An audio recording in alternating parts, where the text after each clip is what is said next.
Consequence Podcast Network.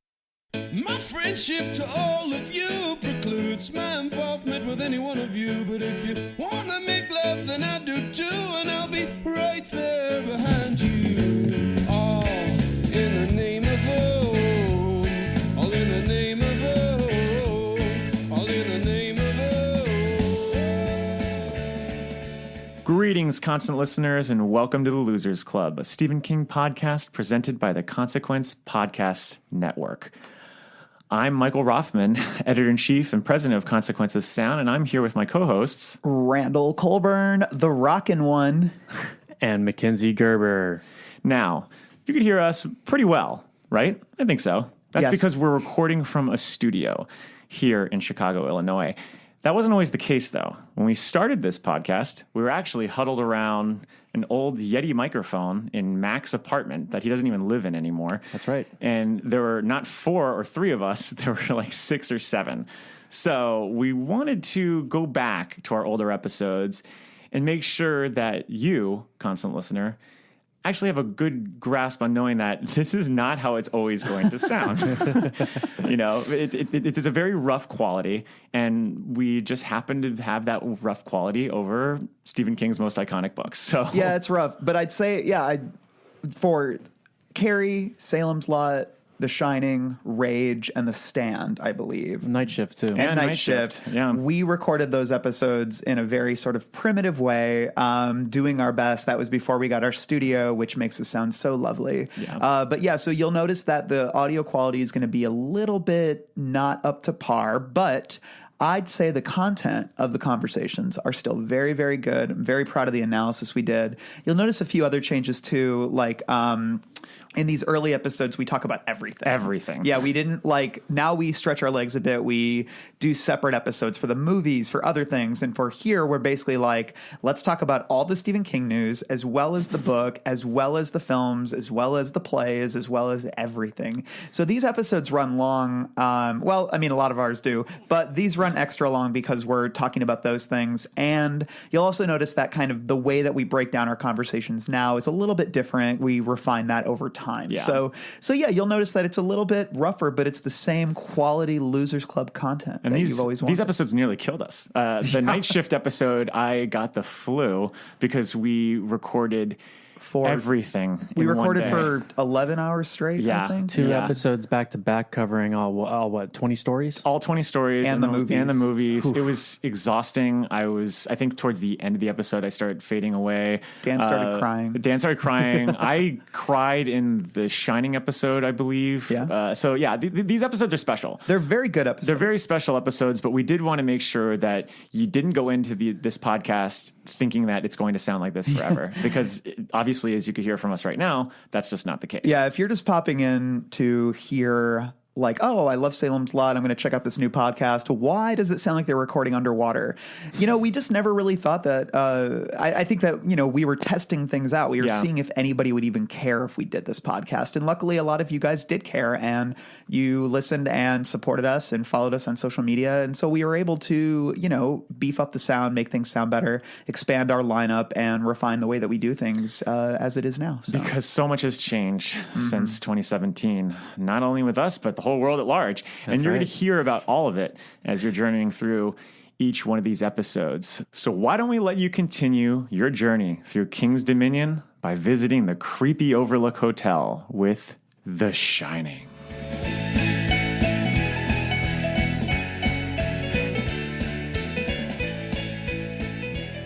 Today we're going to talk about The Shining. 2 weeks ago, we did Salem's Lot. We're really happy with the response to that episode. Thank you guys so much who have left iTunes reviews, liked our Facebook page, followed us on Twitter, engaged with our posts. We read all that. We appreciate all of that. We love the idea of building this as a community because, as you can tell, if you've listened to the previous 2 episodes, we love to talk about Stephen King. We love to talk about horror. We love to talk about all this goofy stuff. So thank you again. Before we begin, let's hear some needful tweets from Consequence of Sound Editor-in-Chief, Michael Rothman.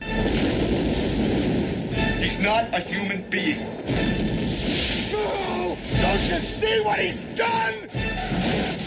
Kill them all! Let God sort them out!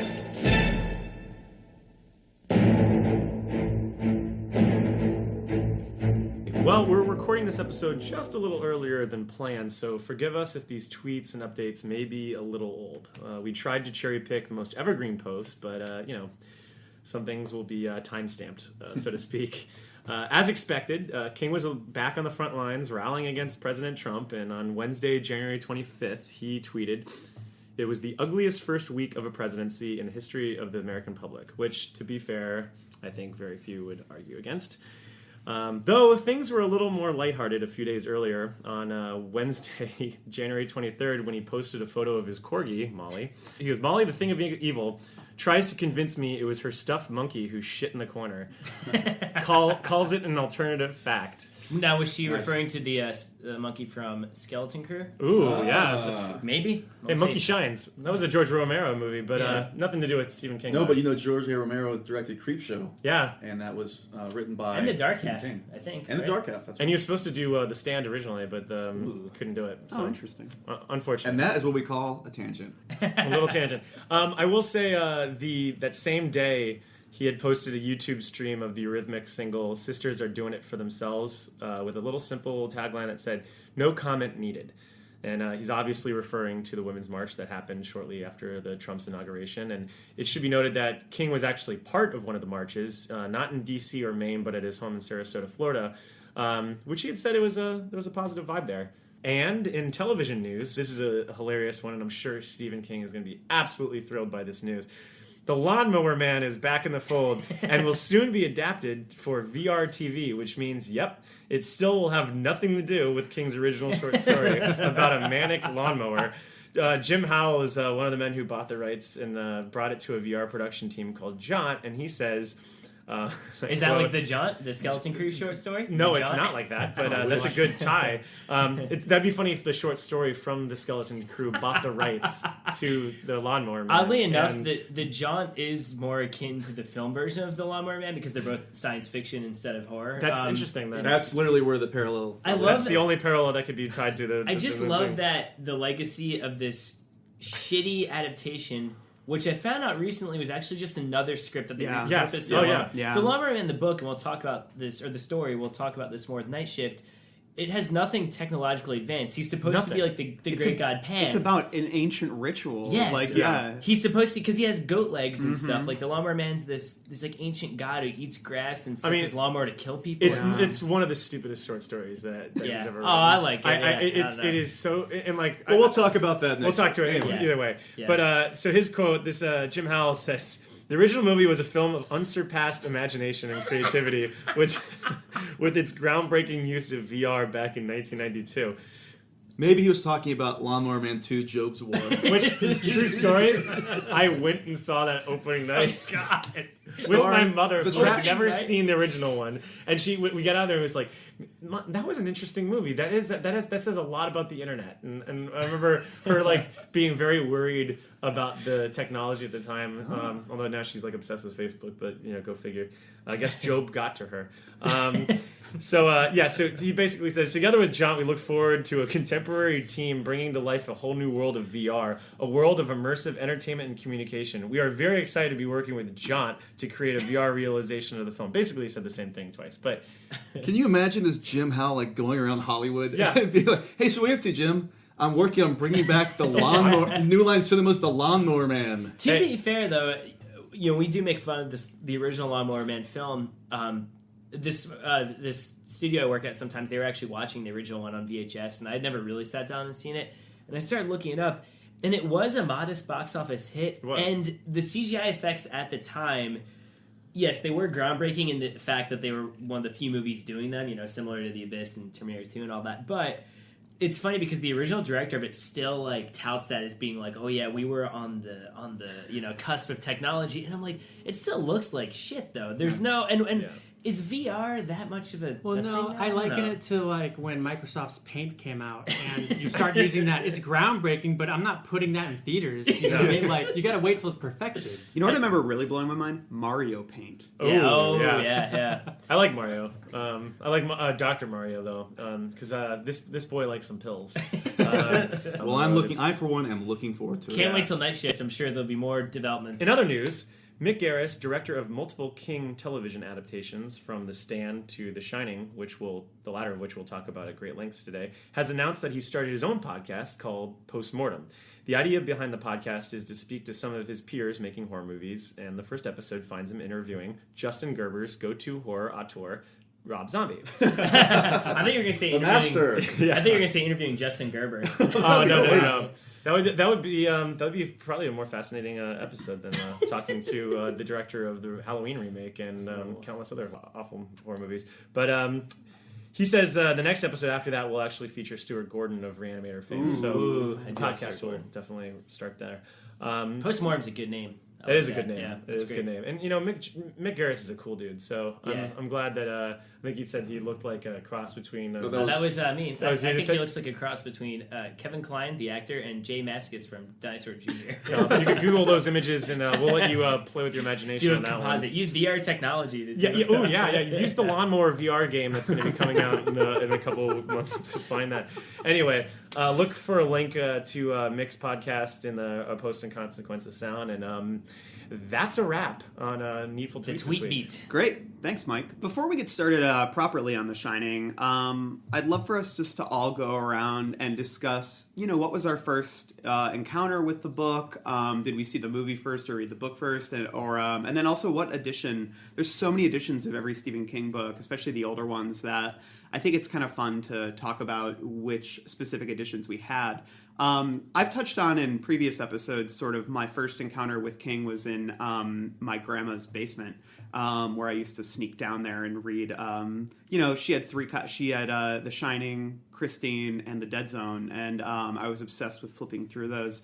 And so The Shining, though, was the one that I was probably, the most freaked out by, and a lot of that had to do with the cover. And this is a edition of The Shining that I don't see in bookstores ever, and I wish I still had it. I don't think I do, though, but because my grandma did eventually give them to me based on my weird interest. But it was an all-silver copy. That's the one I saw, really? too. Yeah, the blank face on it? Yeah. Yes. White face. Yeah. Yes. Yeah, and that's, I never see it now, but it was all silver and it had a white face on the front. And I remember finding that image very eerie. And but I remember when I took those 3 books, Christine was the first one I read. And by that point, I think I had only read The Shining previously. The Stand previously. And then I read Christine, and then I read The Shining. And I remember The Shining wasn't my favorite book when I was a kid. Honestly, and rereading it for this podcast, it was sort of interesting to see how...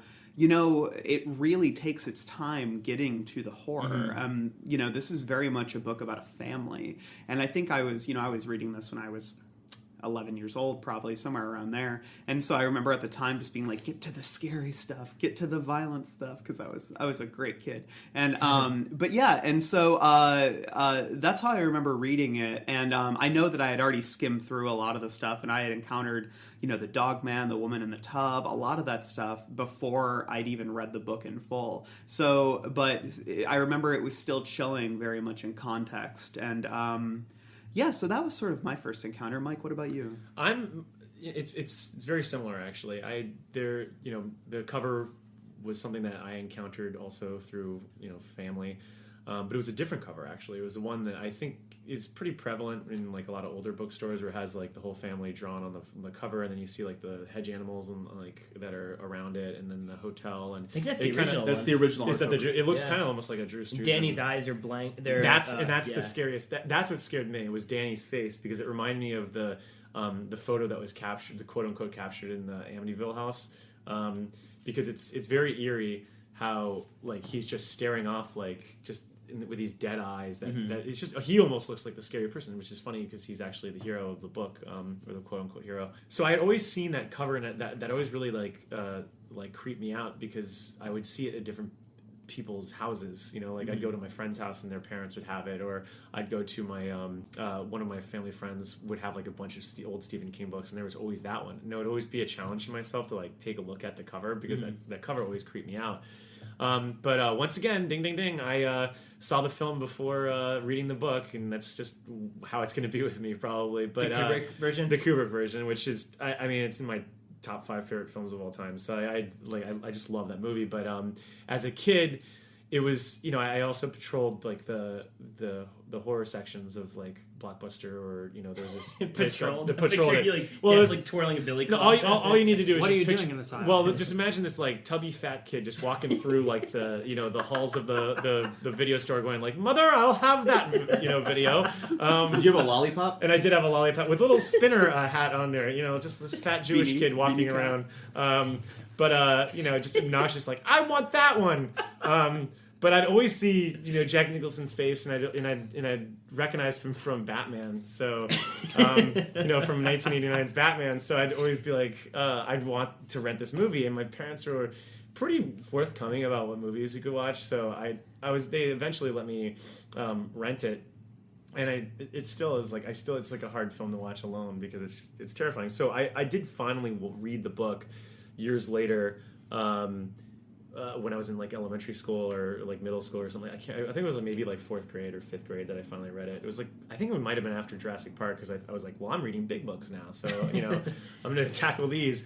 And I just didn't like it as much. You know, I think it's because I was so raised on like the slimmer version of Kubrick that I didn't, you know, I just didn't really take to it. I also didn't really like the final act, and this is just me as like this like young critic, I guess, is like probably like 10 years old, just being like, I don't like this book or whatever. But looking at it now, like I just definitely have some different thoughts, and I really love this book now. But Well, the first time I tried to read this, I remember I was in high school. It was during driver's ed, and you know, you're waiting for the other people to drive the car around.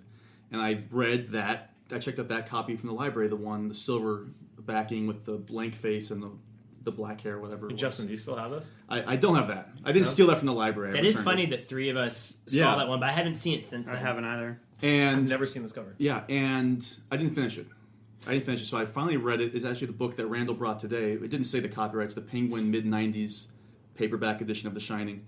And I did read that. I guess I was about 21, and I was very disappointed with the climax. Mm-hmm. But we'll get into how my feelings have changed about that as I've grown older. And then I finally read it again about a couple months ago. I don't know what the hell this is, but it's a novel. It's a paperback novel. It was a 2012 First Anchor Books mass market edition for any of you bookophiles out there. Yeah, I actually have a question about this series. Do they stop doing those? Because I've only seen them every up to, like, once in a while. They have or Stand. Also, Salem's Lot and. But no, I bought them in that, but like I feel like they stopped at the Stand and they haven't really done any more though. I don't know. I mean, I feel like every 5 or 6 years they've got a new mass publishing of paperback that have different covers and whatnot. So many for the collectors out covers, there. man. It's crazy. They're really cool looking. Yeah, I like them. I like them.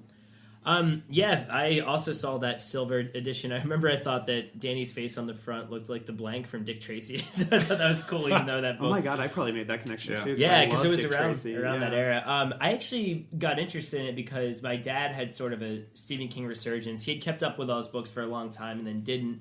And when I would go to Little League practice when I was like 9, my dad would have to wait for me. And so he just started reading Stephen King books because he was out there in the boring Florida heat with like nothing to do, so he had 2 hours just to read straight through, and so he kind of reread all of the classic ones from when he was growing up, and The Shining was one of them, and I saw that silver cover. We should find out which company it was who put that out, because I really distinctly remember it. And it was also, do you remember the Turtleback covers of the library? They were like hard covers, but they were essentially paperback covers.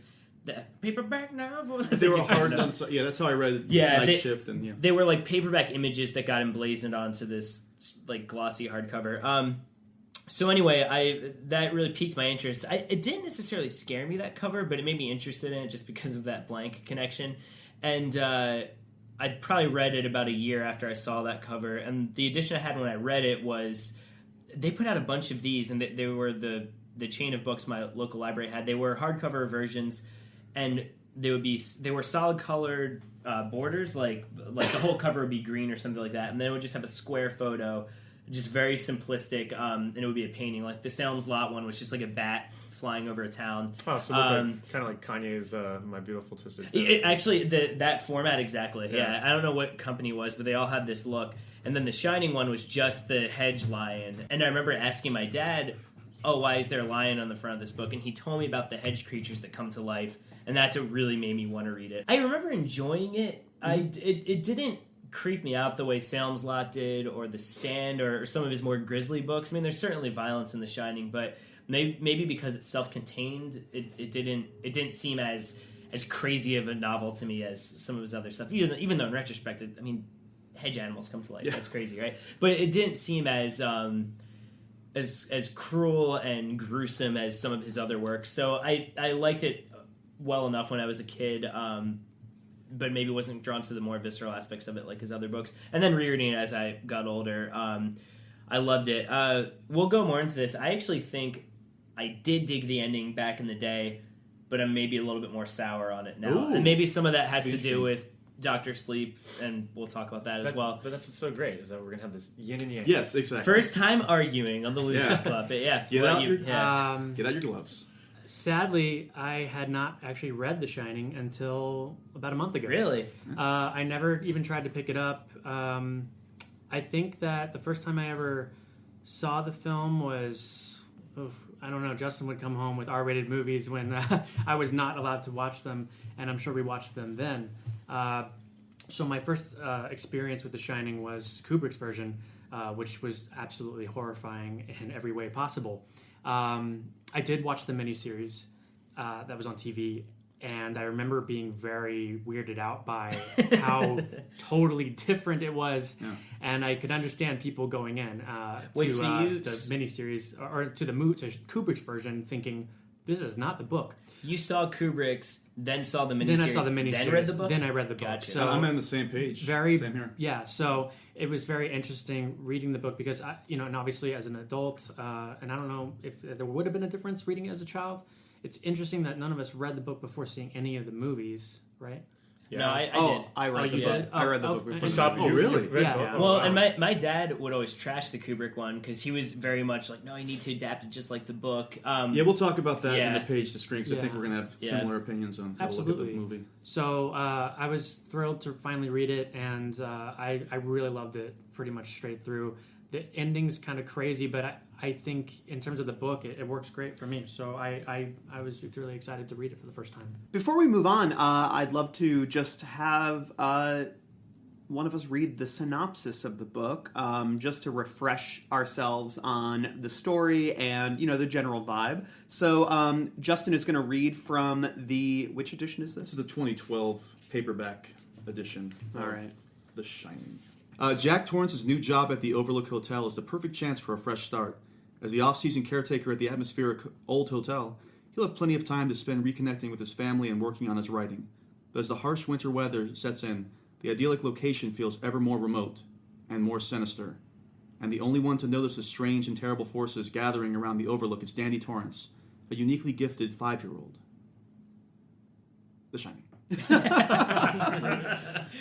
It's coming.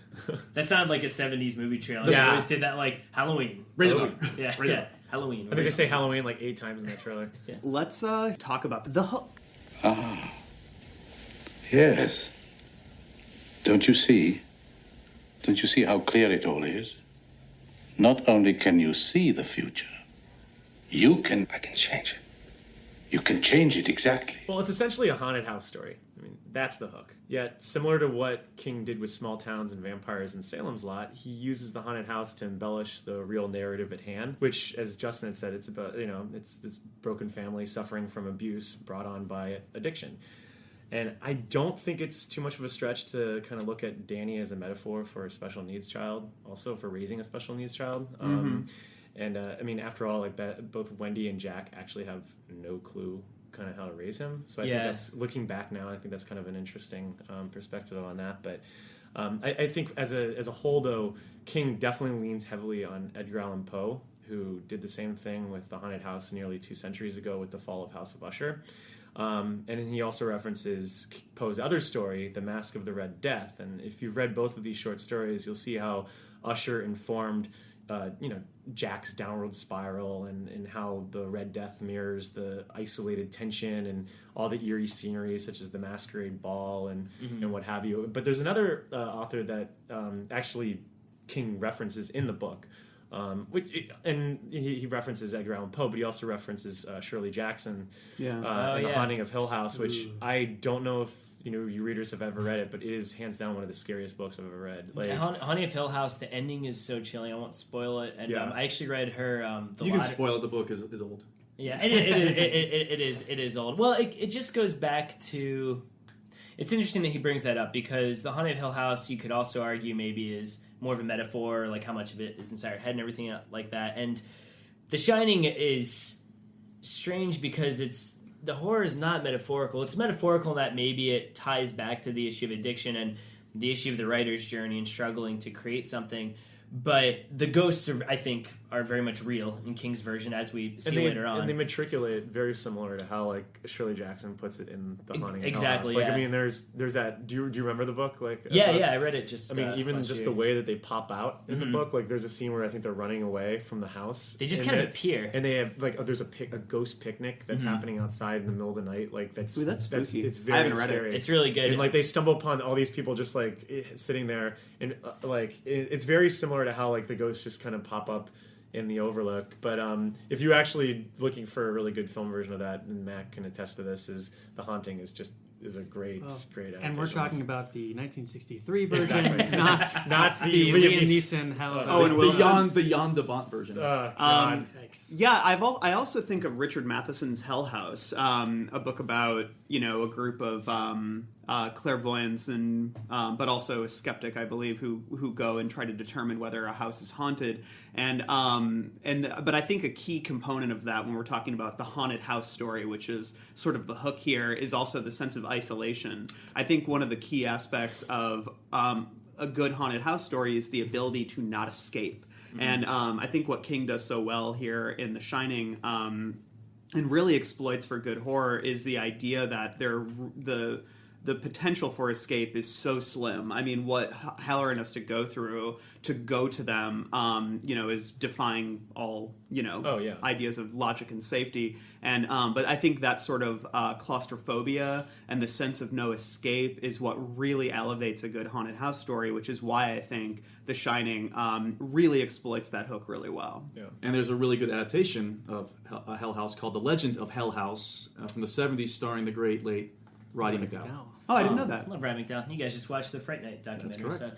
So, going back to what Randall is saying, it's interesting in The Shining because the whole point of them going to the Overlook is a fresh start. It's to help him cope with his alcoholism, and he broke Danny's arm. However, accidentally, he still did that in kind of a drunken rage. There's some demons already within Jack Torrance, and it's funny that this thing that is supposed to be the cure for that ends up being the catalyst for making those things worse. And it ties back to, it's one of those sayings that gets thrown around. I don't know who said it originally, but it's that thing of if only man could be in a room with himself, and it's he can't. Jack Torrance he's trying his damnedest throughout the whole novel. He's trying to be good, but at the end of the day, whether or not you want to go the more metaphorical route with Kubrick's version or the more literal route, this particular guy in that situation, even when the ghosts are real and all that stuff, it wouldn't have mattered. I mean, because he's I don't want to say he's doomed already because he is trying to fight it, but I mean,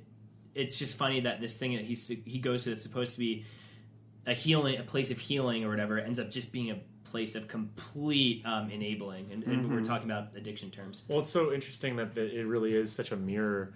They really are they mirror each other. I mean, Jack and the hotel. Yeah. I mean, on the surface, the hotel is supposed to be this grand, great place that's supposed to be luxurious, full of stories, full of stories, but there's this dark, seedy underbelly to it that has so many demons that just go deep and deep that it actually overwhelms the actual hotel itself, which is very similar to Jack. I mean, he talks about how he comes into there and has his best smile that he could give. PR smile. The PR smile, I love that term. which I love that.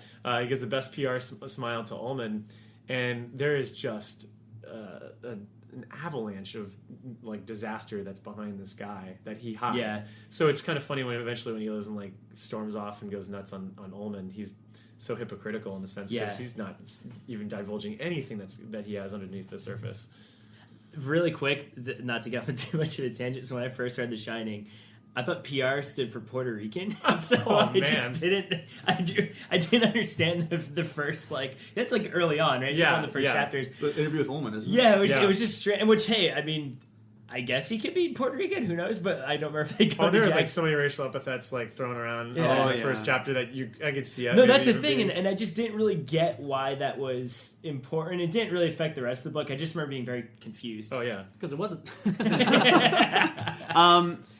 And I think there's another hook here, too, that we should discuss, which is the idea of clairvoyance or psychic abilities, which is something. And what's interesting is that The Shining began as a book called Darkshine. Yeah, which he started in 1972, which was about a psychic boy in a psychic amusement park, which is such a weird, what is a psychic amusement park? Clowns? I know, and so it's interesting is that the story seemed to click for him when he came upon the idea of putting a psychic child, which is an idea he was already playing with, into a haunted house scenario. So the story really began with Danny, which is really interesting, and I think it really coalesced for him.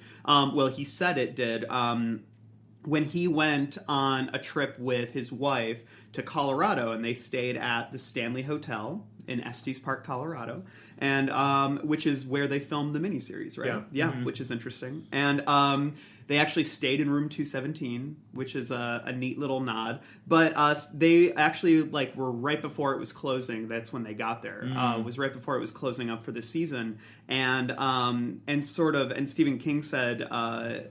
He said, except for our table, all the chairs were up on the tables. So the music is echoing down the hall. And I mean, it was like God had put me there to hear that and see those things. And by the time I went to bed that night, I had the whole book in my mind. There's actually he has another quote that sort of opposes that a little bit. There's a little more nuance to that. And that's that he... after dinner had gone to get a drink, and the bartender at the hotel's name was Grady, which is really fun. And then that night he fell asleep and dreamed of his 3-year-old son, who was that Owen probably? I think that would have been Owen because Joe's younger, right? I think. No, Joe's older. Joe's older. Maybe Joe then. Maybe the book is dedicated to Joe Hill. Okay, then there you go. Joe King. So it was Joe being chased down a hallway by a fire hose. And so he said he woke up and was freaked out and smoked a cigarette, and he said that's sort of, when he figured out the whole book. Well, and he said, too, and this is something I don't think he realized until later on, similar to, Bryson Ellis always tried to play that, American Psycho is about my dad, but later on he's like, no, it was about me and the anger I was feeling at the time. Stephen King later on recognized, obviously he's not murdering his kids or trying to murder his kids or anything, but he did recognize later on that he had, at the time, feelings of resentment towards his family, which obviously were really feelings of the addict, of him being frustrated with himself and not being able to kick this thing and having these awful thoughts about his family. Like I said, I'm not saying Stephen King wanted to hurt or murder his family, but I think when you have a creative mind, everything that results in all the good stuff about you, being imaginative, being talented, that can also involve some very dark thoughts as well. And so I always thought that was very, there's very accurate of him to say, and kind of cool for him to say it later on, looking back, Jack Torrance was very much a reflection of me, because he's obviously not the most appealing character. Yeah, and the Stephen King Companion, he elaborates on those ideas. This is a long quote, I won't read all of it, but he says, sometimes you confess. You always hide what you're confessing to. And I find that to be very true, and I'm sure we can all relate, because we're all writers to some degree, and I know I've written things, pieces of fiction or whatever, that I realize in retrospect I was sort of working out my own issues, things that I was too afraid to sort of acknowledge in my own life. And he says, when I wrote The Shining, for instance, the protagonist of The Shining is a man who has broken his son's arm, who has a history of child beating, who has beaten himself. And as a young father with 2 children, I was horrified by my occasional feelings of real antagonism towards my children. Won't you ever stop? Won't you ever go to bed? And, and I think he was also struggling with his own alcoholism at the time. So, this is a very personal book. It's so like him. It's funny because I didn't know any of that stuff about him when I first read it. But looking back, you're like, I know we always joke he writes about writers so much, and he does. But if you look at all the traits of Jack Torrance, I think this is so much more akin to Stephen King himself than Bill Denborough or Ben Mears or Mike Noonan from Bag of Bones or any of these other guys. Although he's written a lot of writers, I think they usually tend to be a little bit more stable than Jack Torrance. And I don't know, maybe in a way Jack Torrance was the real King, and someone like Ben Mears was what King was aspiring to be. And this might point to what is so maybe one of the reasons he feels such antagonism towards the Kubrick version of the movie is because Stephen King, I think The Shining was a deeply personal novel to him, and his first one. I mean, first deeply personal, because I think Carrie and Salem's Lot are both strong books, but I don't know if they're as personal, and I think that's what makes The Shining. A lot of authors, like Robert McCammon, he has talked about how this is a work of literature, that, The Shining is not a pop book, that this is a very complex book about very complex people, and I think a lot of that has to do with the personal nature of it, whereas in Kubrick, we'll talk about this later, but in Kubrick's version, as great as that movie is, Jack Torrance in that movie is pretty one-dimensional, and I think King probably took offense to that to a degree. I think what's really interesting about Jack Torrance and about his plight and the actual situation he's in is that it really could only come from the mind of like a writer who's actually struggled and who's actually been in those situations where he doesn't think he's going to succeed, which, to be fair, is every writer. Yeah, I think even if they're famous. Even if they're famous. Yeah. But there's that idea of you have this entirely, blank slate. You have an opportunity to do whatever you want to do it, which he thinks that he's going to be able to go to this hotel and write this Pulitzer Prize winning play. What happens when you have all the time in the world to do this and you're left to your own devices? And are you going to lean on your vices, or are you actually going to deliver? And I think there's like a fear to that. Like, even if I had all the time in the world, would I still be able to do and accomplish the things that I want to do? And I think that's kind of a scary thing when you're a writer. I know for me, like I don't even write anymore because of the idea of like that. Just knowing that, right? Like, you mean right? But like fiction? for fiction wise, like just because there's that idea that like you will like what even if I had all the time in the world, would I still be able to do it? And I don't know. I don't think, and I almost don't want that situation, because then you actually have no other excuse. Setting up for failure. Yeah, exactly. And I think that's what's perfect about this book is that, yes, as a writer, that's an issue for people as well. But I think that's a universal thing. I think anybody left with their own devices, it's a scary moment when you're isolated like that, and you have to be like, well, I know I have a lot of free time right now. I want to get this done, and I find myself totally diverting and falling on, I'm going to watch a movie, or I'm going to eat all this food, and da-da-da-da. And seriously though, but like I just have the image of you with like a giant 12-foot sub in your room. Gotta eat all this food. Gotta eat the whole thing. Party sub. But seriously, I think that's a universal thing. I think that's why so many people actually connect with this, because even when you have all the time in the world, that's the scariest thing. Oh, totally. When you actually have the ability to do everything you want to, and you have to deliver. Yeah. I think we've covered some really awesome things about being a writer, about being an addict, about being a frustrated family man. And something that's really interesting about The Shining is that, like I said, all that stuff is in there. And in the literary sense, the horror in it can be a metaphor or a manifestation of all that. But the ghosts, they're very real. The house itself is this demonic force. And that's interesting because nowadays I feel like we've talked about this a lot amongst ourselves. In the current boom of indie horror, not every movie, but a lot of movies, it's always like, oh, is the monster real? The Babadook. It's like, oh, well, is it in their head or is it not? Exactly, it's metaphorical. And then you have something where it's just the monster is completely real or whatever. So I think The Shining is rare in that, like you said, it's very much a work of literature in that these things are real, but they are supposed to be manifestations, at least in a symbolic sense of this. So is that, I guess I'm just curious about your guys' thoughts. Like, does that work for you? Is it a problem when compared to something like the Kubrick version? One of the things that I find really interesting about The Shining is how, because I guess when you mention about monsters being metaphorical, that drives me crazy in a lot of horror because I feel like people can't get hurt, and I always want the threat of harm to be there because that offers like a sense of stakes, And so when Halloran is like, well, it's different for a child, and I think that's part of why The Shining works, but when Halloran's like, all you have to do is close your eyes and, force it away with your mind, then, that's all you need to do. But then I love that Stephen King subverts that with The Lady in the Tub. He tries to force her away, but he can't. It's too strong, and it grabs him, and it chokes him, and it leaves marks on him. And I know that to a degree we can wonder whether or not Jack actually did do that. I think in the book, it's pretty clear that it is a real monster. Yeah. Whereas the movie, it's definitely more up in the air. But I do think that there is at least the tiniest seed of doubt in the book The Shining that maybe, just maybe, this is all within their heads. I think that it's 98% literal, but when I was reading it, there were moments that, to me, you see a lot of psychosis in Jack very early on, which is stuff that I think I'm more aware of now, knowing complaints about the movie, watching, hearing so many people talk about the movie.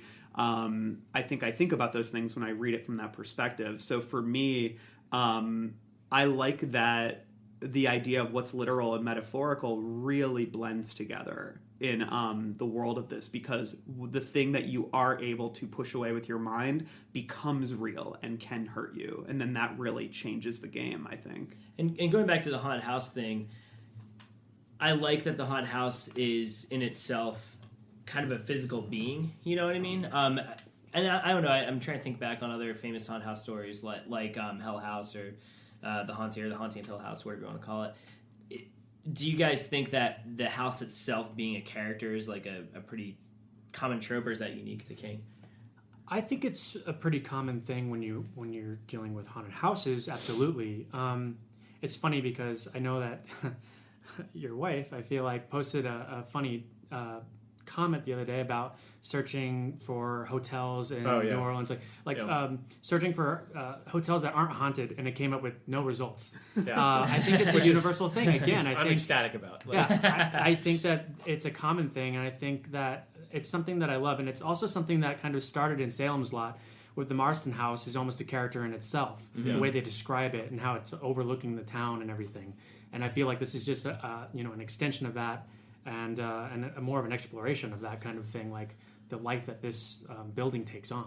Well, it's the ideal medium it's the ideal medium for King, because you're going to have this haunted house that is able to just create a million short stories for, that you can go, that he can start to tell based on everything that happened in different rooms or different levels and different times. And so, yeah, I do think that by making the Overlook Hotel a character in itself, it's like a treasure chest for King. But that's more about like structure and format. So.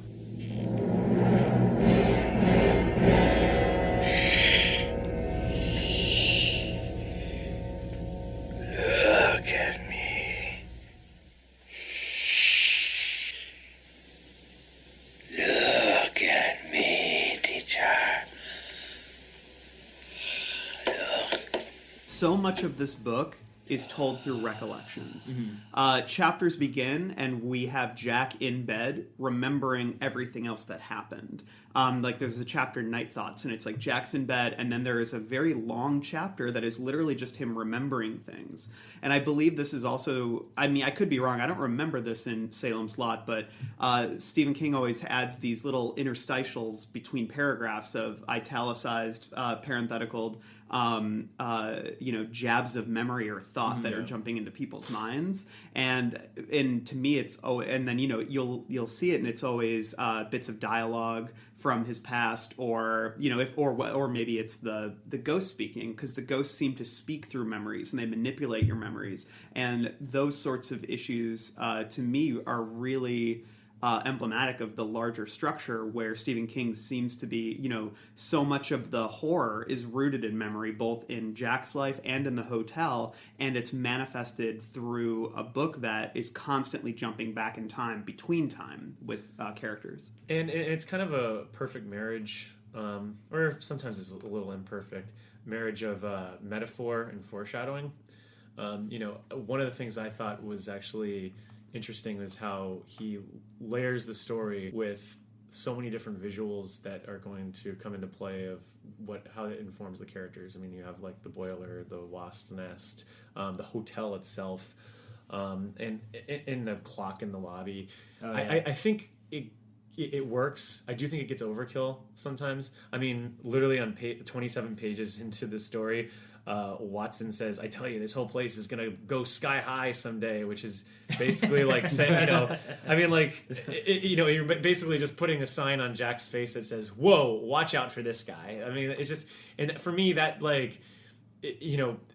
King is so big on doing that style of foreshadowing, and I think that for me it works sometimes and then sometimes it doesn't. But I think that to Randall's point about having these like internal monologues, like King just goes wild with it. Like and you have a million of these different things throughout those internal thoughts of just like those last lines that we always talk about. Like it's like well, I'll never see him again or something like that. And you see that all the time happening in this book. And I think it's great that he's actually able to use these short stories, weave these things into the book the way that he wasn't necessarily able to do with Carrie, where he felt like, well, if I have to tell a story about something prior or after, it was from another publication, and it was a way to break it apart. This seems much more natural in terms of being able to do that in this book.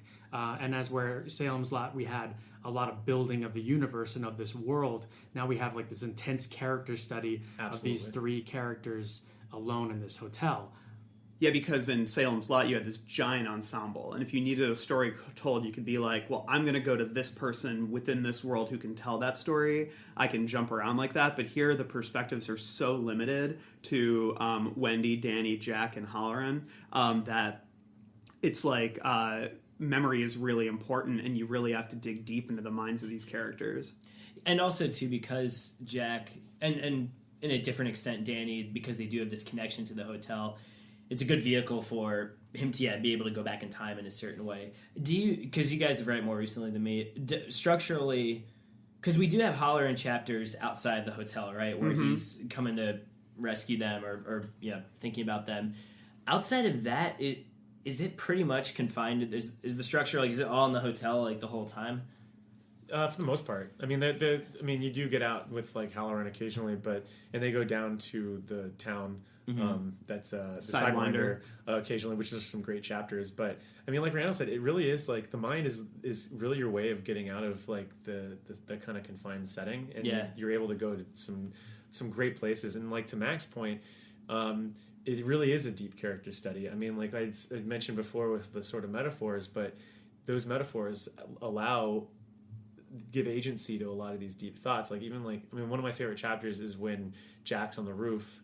And it's right at the beginning when they first start actually doing work and actually living alone up there, and it's called the Wasp's Nest, the wasps, and that whole chapter is great. I mean, because you really get into his head, and I mean, look at this is one chapter or there's one passage that they actually have where he said King writes, and yet through it all, he hadn't felt like a son of a bitch. He hadn't felt mean. He had always regarded himself as Jack Torrance, a really nice guy who is just going to have to learn how to cope with his temper someday before it got him in trouble. He's able to really get in the heads of these people and how they see themselves and how they see others, and because it really becomes like this kind of chess game between the characters that are stuck in the hotel and how the perceptions take into place for that. Because you have Wendy, who's always constantly juggling whether or not she loves her husband or hates her husband or fears her husband or even fears Danny. I mean, there's a lot of internal struggle that you don't get from her. So I do think inside the mind is absolutely crucial in this book. When he does, it is funny because I guess this isn't the official term for it, but he does have these, I guess, workman interludes almost. It's like, Jack trying to remove this wasp's nest or just working on the hotel, and it does two things for me. It gets us inside the head of these characters in a way that previous King novels have not, because when you are working on a task, I feel like you are. And that speaks to the isolation exactly, of the book. And also, I mean, I don't know, they never explicitly say this, but maybe it's because I'm not good at these things myself. I get the idea that he kind of is not a great caretaker as far as construction and stuff goes, and just tasks, and that just adds to the frustration. Like he's not writing. He's dealing with all these other demons, and he's not even really doing the job he's supposed to be doing either. So it makes it just, I just love when they're like, we're gonna have you shingle the roof, and he's like, wait, what? Are you fucking kidding me? Shingle this roof? I remember we all laughed in the when we watched the miniseries, because it literally looked like he had just punched a hole in the ceiling, like the roof of the Overlook. Another thing that really struck me in terms of structure is repetition. There's so much repetition. I think that also speaks to themes of memory. But I actually started to find it very unsettling, the use of memory, the way certain lines from people's past keep coming back, like when Wendy thinks of her father and who giveth this bride? I do. Over and over, she thinks of her wedding day and of her father leading her there, and her father passed, I think, soon after her wedding, and it like haunts her in this really weird way. Well, it has like a lot of it goes into King's things where like the parents are a bunch of assholes. Yeah, again, I know. I was thinking it's like I feel like Wendy is sort of a precursor to Pet Sematari's Rachel. Oh, totally.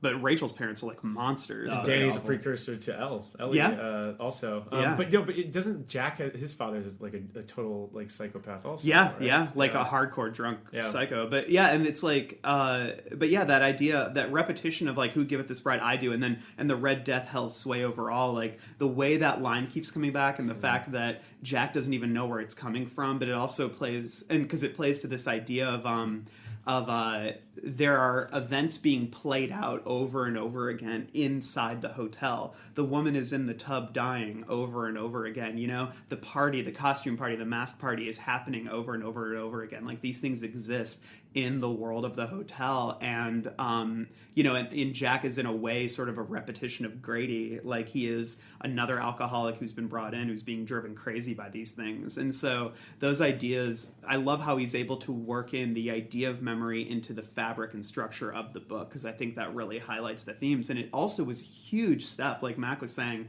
like this is such a huge structural step forward for Stephen King, and especially he was moving into The Stand, which I think, you know, in many ways combines the ensemble nature of Salem's Lot with sort of the more internal, isolated, you know, life of the mind that we get here, because in The Stand we get, you know, all of those things sort of together. The repetition of him. I love one thing is the aspirin. Mm-hmm. Oh yeah, the Excedrin is that's like a really unsettling detail, and just the way he wipes his mouth with his hand all the time, and then he starts bleeding at one point because of it. I started doing that when I was reading. I was too, just to see what it was like, just to get the feeling of like what it was. Is it like it's chapped, I guess, or he keeps yeah. It's very weird. It's unsettling in the sense that. I just imagine it's like, it is chapped and he's like starting to bleed a little bit, and like, because I think he says that there are blood, like there's because I think he was doing it so much, and you know, it also touches on, I think, the addict's plight, because I think when you're struggling with addiction, especially if you're left in a place where your mind isn't occupied, like where your mind has the freedom to roam, I think that you do start to think about the thing. As Danny calls it, the bad thing, the drinking. You know, it's like it's that idea of like just one drink, just one drink, just one drink, and the I think sort of the journey of the addict is to constantly, repeatedly shut that down, like over and over again, and that's sort of, you know, part of being an addict, and that's something that we're seeing here is this repetition, this like the idea blooms and then it gets put away and it keeps getting bigger and bigger and bigger until it explodes. Yeah, there's a great. When it really starts to boil, or starts to boil, to use the boiler metaphor, is when it's a great scene when they're in Sidewinder and he decides to call Ullman. Oh, that's such a great which scene. is like I so wish that they would have been able to include this with Nicholson, because I pictured Nicholson doing this, but there's a great section that's in the Talking to Mr. Ullman chapter, and it goes right into that struggle that he has of like, is what's happening to me, or like, why am I having these thoughts? And they also give a really good insight to just the idea of addiction and alcoholism. But King writes, once during the drinking phase, Wendy had accused him of desiring his own destruction, but not possessing the necessary moral fiber to support a full-blown death wish. So he manufactured ways in which other people could do it, lopping at a piece of time of himself and their family. Could it be true? Was he afraid somewhere inside that the Overlook might just be what he needed to finish his play and generally collect up his shit and get it together? Was he blowing the whistle on himself? Please, God, no. Don't let it be that way, please. That internal struggle, I mean, that's like just the tip of the iceberg. But when it starts getting in there, it does have those italicized like jabs to the mind that he just keeps going like, wait, where did that come from? Like, wait, why did that come? And that's eerie. Because then you do wonder, again, going to your point before, is this the hotel doing this, or is it himself that's always been there? And I, after reading this like twice and seeing the movies and all this other stuff, I still don't have the answer. Like, right. I really don't. Like, right. And even if that wasn't Stephen King's like point from the outset, it points. I think any book that can sort of summon that kind of ambiguity through just well sketched characters and sort of such a thorough examination of themes like that, I think that points to it being a really great book. So even if, and we'll talk about this more, but I think even if The Shining isn't the scariest book ever, it like rereading this, I almost wonder if it might be one of his most realized books. And I'm glad that he doesn't, and this is going to play more into the actual structure. I'm glad that he didn't lean too heavily on the articles this time. Like even though there was obviously a attempt, it was tempting to do that with the scrapbook itself, which seemed like the minute he finds it, I was like, oh my god, it's gonna go into this whole like Carrie-esque sort of digression, and he only does it like a little bit. But I think that was so smart because it just would have taken out. You have to be in their minds, and I think that's so important with this book. But And on that structural bent too, the scrapbook is a great way to do exposition, because it's also intertwined with the story itself and with the mystery. Because one of the freakiest parts of the book for me when I was reading was when he's going through that scrapbook.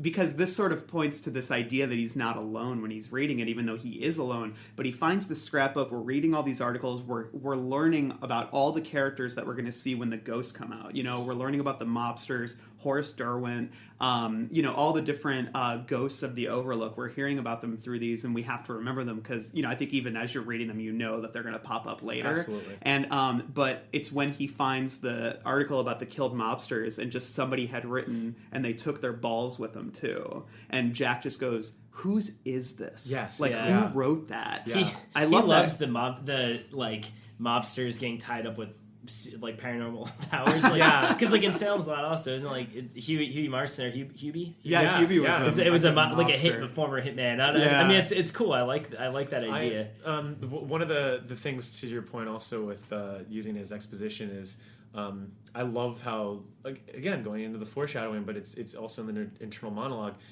King is able to kind of create these short stories with reflections, also with like Halloran's thoughts. Like one of my favorite parts is all the foreshadowing that Halloran has when he's back in Florida thinking about the hotel, and he's just this guy's just sitting there, but he's going through every different thing and reconfirming all the stuff that Jack had read in that scrapbook.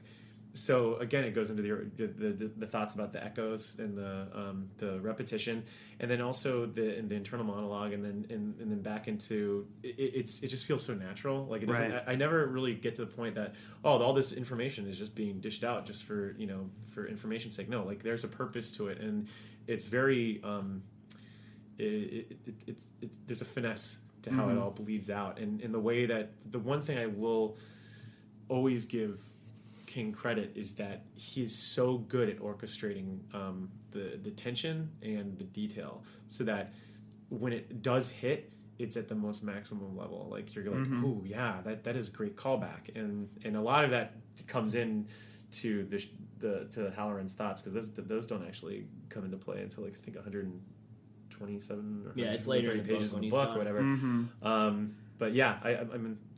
That's one of my favorite aspects of this book for sure. Yeah, I think it's sort of impossible in a lot of ways to talk about The Shining without talking about the characters, because there's so few of them and they're so important to the story. And so I think all of this just sort of genuine. We've already talked about Jack a lot, but maybe as we move into our zeros and villains, I'm gonna have to kill this fucking clown. Welcome to the Losers Club, asshole! This is the section where we talk about characters both big and small. We've already discussed a lot about Jack because it's, like we said, it's hard to talk about the book without discussing him. But let's all kind of go around and share which characters really stood out to us, and maybe if there's a character that fell a little flat, how come? I'll start. I'm actually really drawn to Horace Derwent, the sort of Howard Hawks figure.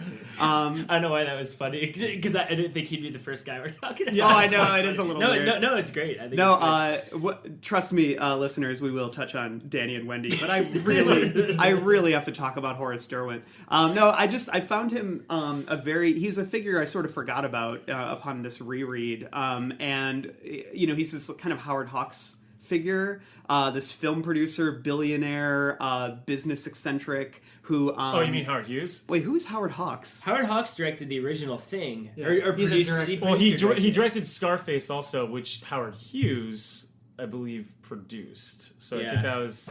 What's The Aviator about? For all the... that's Howard Hughes. Okay. Then I'm thinking of Howard Hughes. All our fact checkers back home, I hope you're looking this up. I saw Scorsese's The Aviator. Howard Hawks is a cooler name. But I find him to be sort of an interesting figure of cruelty here. During the party scene when Jack is sort of at the masquerade ball, the way he's demeaning the man in the dog costume while also just casually groping the women next to him, he sounds like such a despicable figure, and like he clearly takes such joy in sort of torturing people, but people seem to love to be tortured by him. Mm-hmm. So he's to me sort of a face of villainy in this book, which is interesting because Jack is ultimately the real monster, but Jack becomes that, but there's sort of this idea that the hotel is evil, but I feel like if there is a face for that evil, it's in Horace, and what I guess is interesting that the book only sort of hints at is that Derwent either there is sort of an age-old evil that lived within the hotel that also kind of took over Derwent, or Derwent brought that evil with him, which I find to be very interesting because he seems to me to be sort of a very malevolent personality. I want to say that he probably brought it with him just because he's well, I don't know. I guess just because you're an eccentric billionaire film producer doesn't mean you're automatically evil or anything like that. I don't know, it reminds me a little bit of what's the guy from The Godfather, Jack Woltz or whatever his name is. Godfather? Yeah, the Godfather guy wakes up the horse head. Well, he's a different kind of evil, I think we'll all find out when we get that. I'm sure it'll be a well-received prequel, The Overlook Hotel, that Warner Brothers is trying to create. Wait, really? Oh yeah, they're doing a prequel to The Shining, and I can't wait to see. What if he's the main character? All the mysteries will be solved finally. He probably would, though. He's the main character. It's just him, like, all right, like I want 3 hot women sent up to my room and right away. Well, the climax is just to be like, Roger, get on your fours and suck my and then it ends the movie. Is he the guy in Kubrick's version who's getting sucked off by the dog man or whatever? And I think that's one of the reasons that I think the dog man is, and we'll get into that when we discuss the movie, but just very briefly, I think there's 2 different reasons the dog man blowjob scene in the Kubrick version is so scary. Is one, it's randomness for people who don't know the history, and 2, I think that that simple image very much broadens the idea of who Horace Derwent was in one image, and we never see him otherwise in the Kubrick version, but when we see those 2 characters, we know from the book that we know the larger history and that implication that Derwent was having his way with everyone, and that there was sort of but that also there was a certain amount of malevolence to it. Mm-hmm. So. What makes Derwent even more evil is when you actually realize later on that the dog, the guy's name is Roger. That's like the when he's in the dog suit, like his fate is, and this is going to go more into the cemetery, but I'll bring it up here just because we're talking about him. His fate is what's actually terrifying because he's forced to do this dog costume by Derwent, and it inevitably becomes his eternal fate. So when Danny actually opens the door and sees him, just like obviously he's scared by Roger in the dog costume, and I think at that point he's actually assumed like dog-like characteristics because he's able to he has like weird eyes and everything else, but there's a point where he's chasing his own tail, which means that this character, the soul of Roger, is just eternally, for eternity, going to just be this dog roaming around the halls of this hotel, and that makes Derwent even more evil, in my opinion. Where you just it's terrifying. Like, Well, yeah, imagine that he's just been doing that even when the family doesn't notice it. So imagine him like on another floor while the family's deep asleep, just running around chasing his own tail, and it becomes even Which is so freaky. more frightening. so creepy. Because these ghosts aren't sitting around saying, "Okay, tomorrow night we're going to scare Danny." You know? That's not happening. These ghosts are there forever. So. They're just having a fun time. Yeah. Do you guys think with those ghost characters and kind of being stuck in this cyclical sort of thing? You mentioned the masquerade ball, and is he really that malevolent or whatever else? Do you think any of it is amplified by the hotel, or are these characters really? I mean, is this like the shit they were doing in real life, do you think? I mean, the way they set it up, especially when Jack's reading through the old notebooks and whatnot, I feel like these are just some bad people who are already bad, who stumbled upon an evil place. And they That's what I got compliment from each it. other kind of thing. A side note, can there be a punk band called Dogman Blowjob? There has to be one. Yeah, there's a phrase that was... So what other characters stand out, now that we've touched on some of the esoteric ghost characters? Who else stands out here? Someone I want to talk about, and not to open a can of worms or anything, is Holleran. Yeah. Just because when I was a kid, I loved that character. I thought he was so cool. I love that he came back and saved the day. We'll touch on it later. I hate how he got axed right when he shows up in Kubrick's version, but he was just kind of this cool mentor, and I feel like him and Danny are probably the two genuinely good people in it. That Wendy is too, but she's somewhat of a doormat, you know. Not that makes her a bad person, but I feel like she's an abused wife. Yeah, like the Danny and Holleran to me are very heroic and like unquestionably heroic in a way that other characters aren't. However, I know he has gotten some criticism, as has John Coffey and The Green Mile and a lot of other Speedy and The Talisman. Exactly, a lot of other Black King characters have been accused of being the magical Negro, the man who's there just to help the white protagonist or whatever else. And I don't know. I don't know if it's because Holleran, I read it so young, and he's kind of just been embedded in my mind as being an awesome character, and I love Scatman Crothers' portrayal of him. I even love Melvin Van Peebles' portrayal of him in the remake. I never saw him that way, and he's still a character that really resonates with me just for his heroics and how crafty he is. But I just wanted to know if you guys had any thoughts on that. I think he definitely fits that definition. You think Because, so? when I first read it years ago, that wasn't necessarily... I guess a definition that was really floating around that much. I really felt like it was when what the hell was it called? The Legend of Bagger Vance with Will Smith is when it really started to come to the pop culture forefront.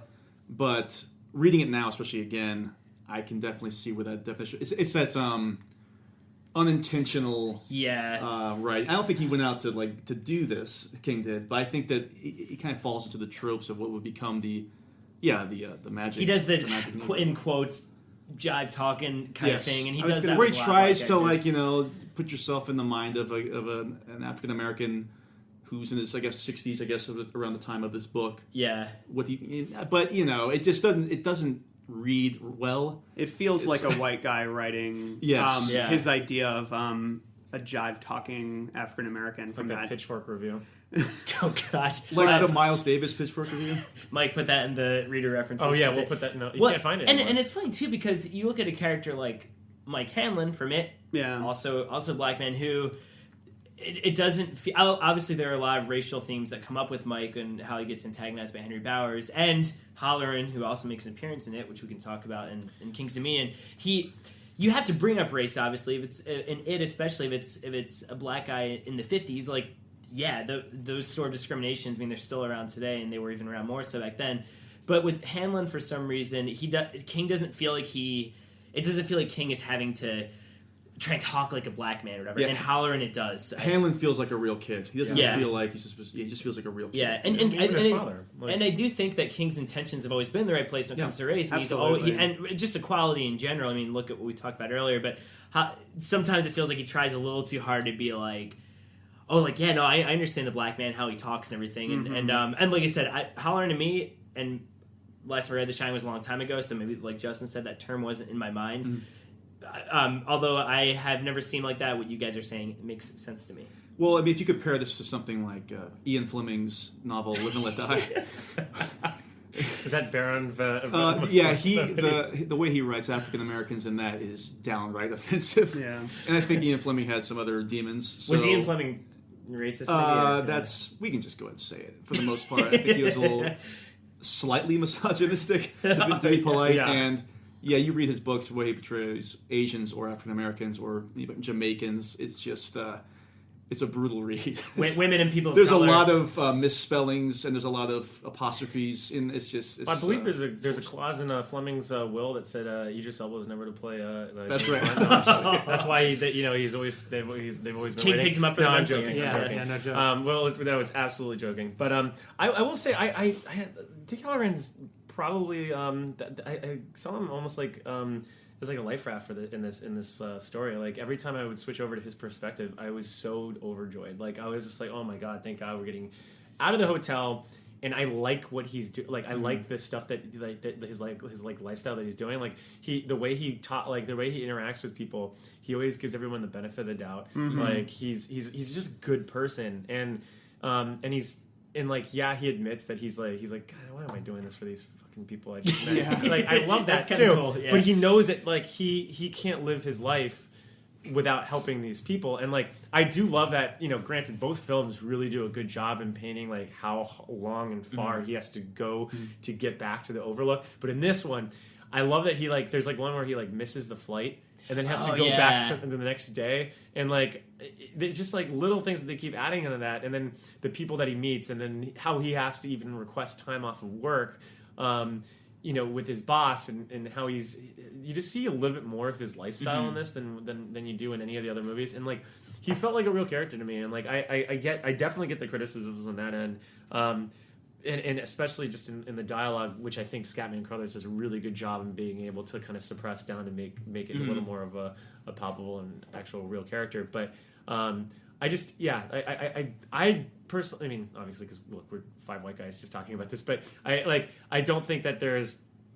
I think King Wrightsome is such a hero that it kind of it does over it definitely triumphs over that sort of like stereotype. I was gonna say then it sounds like then the overall assessment from you guys who've read it more recently is that it's not in his internal character and his actions. More so in the it's a very speech. superficial thing. It's in the dialogue specifically. You need the character for the book to work. Absolutely, absolutely. So in that regard, the character needs to be there. I definitely think it hits upon the stereotypes. And it's not the same as maybe with the Green Mile where it's like, oh, he ends up dying for with Halloran specifically here. It sounds like it's more of an issue of the dialect, as opposed to anything that happens or he does. Yeah, and it's tough too.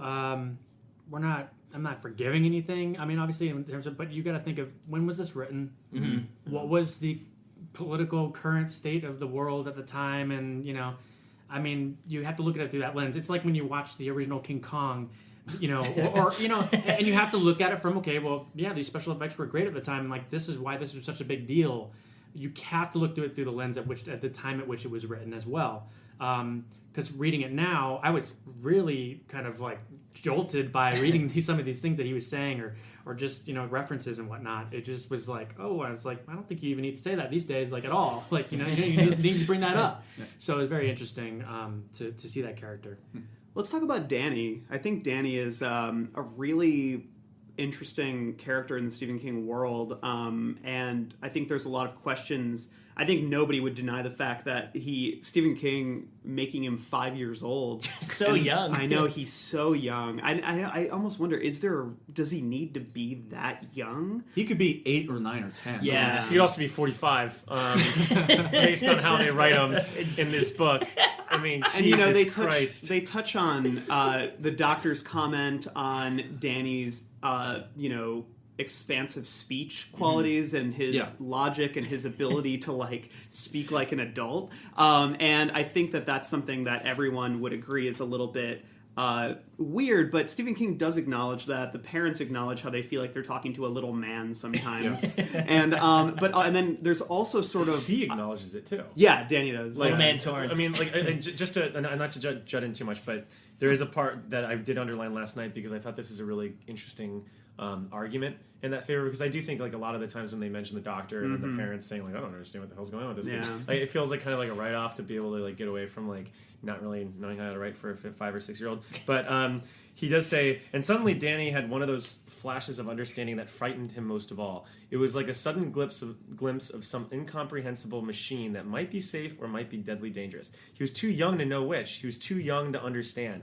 and I think that plays into that feeling like he has these powers and this elevated height of reasoning, because he has a lot of thoughts that almost seem like I wouldn't even, like, none of us would have had until we're like 35 years old and have hindsight, which was probably around the, it's like the age of King. So I think that, it's good that King makes those strides, but it still doesn't sell me, like, on the fact that this kid's 5 or 6 years old. Yeah, I don't think it's necessarily even lazy or bad writing in terms of how to write a kid, because I think he went about a deliberate way of doing it, because, like you said, he points out the fact that everybody around him's like, wow, you talk like a man, not a little 5-year-old boy. Because, I mean, years later when he does Cujo, he definitely writes that little, I forgot the boy. Tad.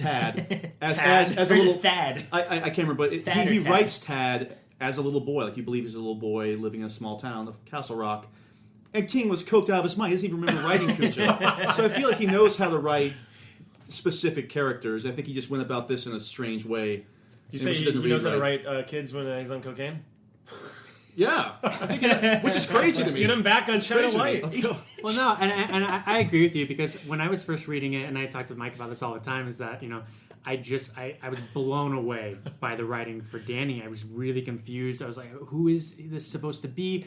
And I think the problem is that I was basing it wholly off of Kubrick's version of Danny, which is a very much childlike Danny. He doesn't really talk like an adult. He doesn't talk a lot. So seeing this version just kind of saying these things and having these inner monologues that are, I don't even have discussions with myself about myself in my head that way Danny's doing it. No. It's crazy. But it's all about how Danny has the shine, and is also talking to this character that, could be a future, him, and it's like maybe it's that kind of, conversation that's going on because he's so in tune with that. I also like how Stephen King does create sort of a subtle mythology for like a reason, like a almost supernatural reasoning for why Danny could have the Shining, and that's when Wendy remembers giving birth to him, and she thought he didn't have a face, and it was because he had the caul over his face, and that to me, I think. I kind of just love that little subtle nod towards maybe there's something special, in the bigger. And that's a callback to that old edition of The Shining with the blank face. Oh, yeah. That's funny. I never realized that, because until reading the book again, I was like, oh, it's the call. That's a neat idea. Yeah. I will say that totally makes sense, like how that Danny's maturity can be jarring. There is something refreshing though. And King does this a lot, and you guys touched on this in Salem's Lot with Mark Petrie, who's a lot older than Danny, but I do think King writes resourceful kids really well without them being cutesy. Like so many writers, when they have the smart kid, they're very precocious and kind of annoying, and I like that. And he does this in so many novels. I love that for King. When it's a resourceful kid, they're just kind of scrappy, and if they get bullied or whatever, they kind of just are like, you know what? Fuck it, I'm gonna keep doing my thing. I'm just gonna keep on going forward. It's almost like the opposite of like the Jerry Maguire kid or something like that. The human head weighs how many pounds? Yeah. Oh, I have there's some other sections also where he realizes that the situation's unfair for him being a kid, because when all this stuff is happening and his father's acting like an asshole and his mother doesn't know what's going on. He's just like kind of like, hey, I'm just a kid. Like why is this stuff happening? Like there's another section, and that's keep on rereading all these different parts. But later on in the Snowbound chapter, he's running around. He's like, in the Overlook, all things had a sort of life. It was as if the whole place had been wound up with a silver key. The clock was running. The clock was running. He was the key, Danny thought sadly. Tony had warned him, just as he had let things go on. I'm just 5, and that's the italicized internal monologue. He cried to some half felt presence in the room. Doesn't it make any difference that I'm just 5? And I love that King did that, and especially towards the end, because you do have to realize, you do forget that this is all happening to just this little kid that has no idea what the world is about. Like, and not to mention the way that we learn about him. Like, he's clearly been shifted around his schools. He's probably never even had like a real friend. He's been abused at home. He's been abused at home. Like, he has had the worst life growing up. So it is cool that he's kind of self-aware about it. Having said that, I did wonder, like there's some things that he does that are questionable. Like, why does he play around with things in the hotel? Like, if he knows that these are supposed to be like, that if he's been previously warned that these are going to be like, it's curiosity. It is curiosity as a kid, but there's a point though that where like I understand why he goes in the room because like Halloran teases him on it, but there is parts where he like knows that, like, for example, like the clock in the lobby, like he knows that this is like that this is going to be like something that like it could be like a Pandora's box that opens things up because he has the hindsight to do it. So like, why does he do that? And then also, just one more question is, which I guess like kind of like goes into the logic of the story. Like, why does the hotel like continue to send him messages? Like, why does he see the red rum thing? Why does he see like it's like why? What does the hotel? First off, what does the hotel want from him either? Though I think it's because his shine is so powerful that they want him as a Grady at one point says that he wants to that Danny could be very helpful to the powers of the hotel. So they're helping him to just descent into the hotel. Well, I think like some of that Jack. might be Tony as well. Yeah, I think 99% of it's Tony. I don't think that the hotel's purposely showing him the gunshot. Like, why would they want to scare him away if they want him? You know what I mean? I think that it's also very strange too because if they really want Danny, then why do they have Jack trying to kill him? Yeah, exactly. So I mean, that's a whole Well, other no, thing. but the thing Because is, you have to be he has to be dead for the hotel to have him, though. Oh yeah, that's right. Well, there you go. Good night, everybody. And we'll talk to you next week. No, but I did want to bring up with another character though. Sorry to there's plenty of Danny in here. We'll definitely keep talking so it's like about an him. ecto-containment unit.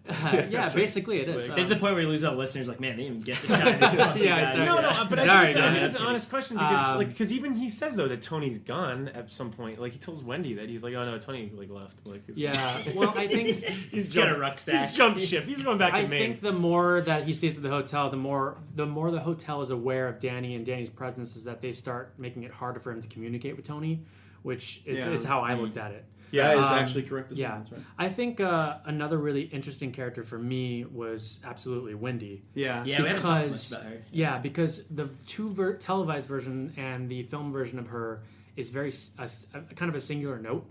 I loved her character in the book. You just got so much more of her. Yeah. And growing up with the film version, and I love Shelley Duvall in that, but she is not that kind of character. She's not. I mean, she's a doormat in one sense, in the fact that she's been, in a kind of an abusive relationship, possibly with her family. Obviously, like her mother's overbearing, and her. But I think that watching her try to protect Danny on multiple accounts during the book.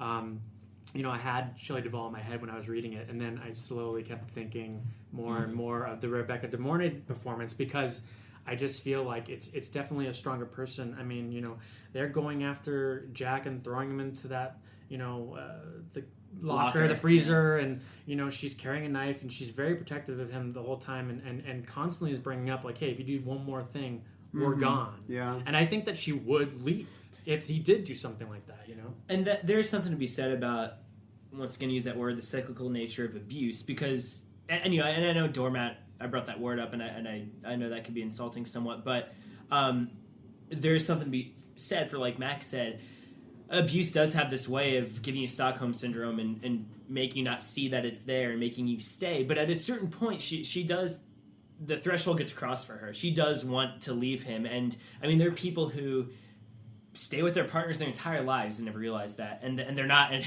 without like supernatural causes and everything. And so at a certain point she does turn into kind of a protector, and she does do the right thing by her child, which, so it's funny, I feel like I'm changing my opinion on her as we're going on, because at first I was kind of like, oh, whatever, she just does this or that, she's somewhat static, but I guess she's not. In a way, maybe she could be one of the more dynamic characters because she does go through that shit. Well, a lot of it's so internal, and that's the problem that you can't really convey on film, and this is why Kubrick had her as Kubrick went a totally different way with her, which is why I think that's a large part of why Poor Shelley and King doesn't like the movie because he called out that role specifically. But in the book, I found her internal thoughts to be the most important in the entire book, even over Danny and Jack, because she seems to be the judge in this, of being able to kind of see what's I felt like her vision was the difference between Jack's nut bar sort of lifestyle, and then Danny's kind of confused psychic visions. You had Wendy that's right in the middle, who is kind of the logical She figures examination that's able to look between the two of them. So every time I would go into her head, it was my way of like saying like, what's really actually going on in this hotel. And I will also say, in terms of the strength of her character, like she takes a crazy beating in this, and and that's one thing I do love about the adaptation. And love I use very softly because I think the adaptation, the TV adaptation, sucks. But like the abuse that she gets in that like is very similar to the book, and I was cringing with the croquet mallet. With the croquet mallet while reading this, you can feel it. Yeah, I mean they hit her stomach. Rogue mallet. Rogue. Okay, thanks, Ullman. Wait, is there a difference between croquet and rogue? There is a subtle difference, and they talk about it early on in the book. Yeah. But is it just like a parasol umbrella? Like it's just a hey, look, at fancy- the Overlook Hotel, we actually take it very seriously. And if you're going to be playing Roke with us, if you want to play croquet, go to the Holiday Inn. Yeah, exactly. And that's just down the way, closer to Sidewinder. Did anybody have anything else to say about? I don't have any. I have another character. I'll say this one last thing about Wendy was that what I liked about her, like it's almost kind of what you were saying about the idea of she, in a way, she's the most reliable narrator that we get because and because we don't get the omniscient king like we did in Salem's Lot here. We are always operating at character perspectives, and Jack's is clearly warped, and it gets more warped as we go on. Danny's is too undeveloped to really resonate. Holleran is limited, so we don't see as much. But with Wendy, I feel like that's where we get the most humanity. Absolutely. We see the most warmth. We see the most genuinely human characteristics. And so, yeah, I think in a lot of ways you end up caring about her maybe the most in the book because you see so much genuine like humanity exude from her. And she's also not involved in she's the only one not really embroiled in the supernatural elements of the book. Like, she doesn't have to shine like the others do. We touched upon Jack and how kind of unreliable he is in terms of even his internal monologue, but I think that the older I get, the more I appreciate that character. I don't think I understood the nuances of the fact that not only is Jack obviously an alcoholic in the book, he's also depressed. I mean, he goes back and forth on this a lot. And in addition to being depressed, he's also a jerk. He is a jerk. And the first page makes it clear he's a jerk. Absolutely. Yeah. He's just a kind of everybody's against, the world's against me, that type of attitude. And a lot of it has to do with his father, who is also abusive. He adapts his vocabulary. He uses pup and take your medicine from him. And cur, too, right? And cur is another word he takes from his father. And I think a lot of the book comes down to Jack and the fact that this is a guy who can't escape his, pardon the pun, his own personal demons, his own personal ghosts. And it dooms him in the end. And I found that really interesting, looking at it as a quote unquote fully formed adult. Sure. No, I allegedly a fully formed. Like I absolutely agree. And someone, and not to make this like a Debbie Downer over here, but I grew up with a parent that was an alcoholic and an addict with a multitude of different things. And reading this book now. And it's kind of ironic considering I read the book originally when all this stuff was actually happening around me and just was like a glib moron and didn't realize this. Wow, this character's a lot like my mom. But like it was, reading it now, I sympathize so much more with Jack because you do get that feeling. The problem with any sort of addiction and any sort of just addiction or alcoholism or whatever it could be, is that nobody really ever gives you a chance to come back. Like they really don't. Like you and I saw it with my mother. Like they always think that you're on the verge of like falling apart because technically you are. But nobody ever really knows how far you've come like to recover because they always think that you're going to go back to that thing. So you could actually be very far along in your recovery process in your head and that you mentally feel good, but it doesn't matter because everybody's always going to give you the benefit of the doubt because of like the stuff that's happened in before. And you really get a sense of that with Jack because even when they're just having conversations, she'll ask a question, like Wendy will ask him a question and he'll answer it and he'll be like, what do you fucking care? And it's just like, oh, you're just going to give me this thing. And it's like he gets prodded because he thinks any sort of question or any sort of speculation on his end or his actions is a result of because of something that happened before. And I think every adaptation actually does a really good job of that, because like the thing with like the arm thing, like she will never forgive him for it, because honestly, like who would? Like it's what really mother would severe. really want it? It's very severe. It's not like he spanked the kid, he broke his arm. But there's no, but like, and it's a lot, and a large part of, I would say, is it's very reflective of how this country is that which, not to really broaden it, but if you really think about this country in a way, we have these puritanical values that this country was set upon, even though we say that, we have in God and we trust and everything else. But nobody forgives in this country. And like, we love to do the whole Shirley Jackson lottery thing and just like throw stones until somebody just submits and realizes they're this evil person forever. And redemption never really comes into play. And on a personal level, I think that's even more severe, because you just have no trust, and I totally get that in this story. And to your point, Justin, I found Jack to be a really compelling character in that vein. I mean, not so much when he wants to beat the shit out of his family, but I will ask every one of you, what point, to get down to the page number of the chapter, but at what point do you feel Jack gets to that point of no return where he's going to go down this road of destruction and really kill his family? Because I have my own take, but I'd like to hear yours first. I actually underlined a chapter. It's when he's in the snowmobile and he sees the battery and he realizes, like, we could do this, and then he's like, but I want the Overlook, and then he realizes the situation he's in. And if you want to explain it, I've got it here. It's really it sums everything up. It's the chapter Snowbound. Oh, sorry, the chapter the hedges. Yeah. Oh no, I'm sorry. Oh, it's right. Everybody's confused. It's on the cross. snowmobile chapter. It's at the end of it. And he says, I can't win, he said very softly. That was it. It was like trying to play solitaire with one of the aces missing from the deck. Abruptly, he leaned over the Ski-Doo's motor compartment and yanked off the magneto. It came off with sickening ease. He looked at it for a moment, then went to the equipment shed's back door and opened it. From here, the view of the mountains was unobstructed. Picture postcard beautiful in the twinkling brightness of morning. An unbroken field of snow rose to the first pines about a mile distant.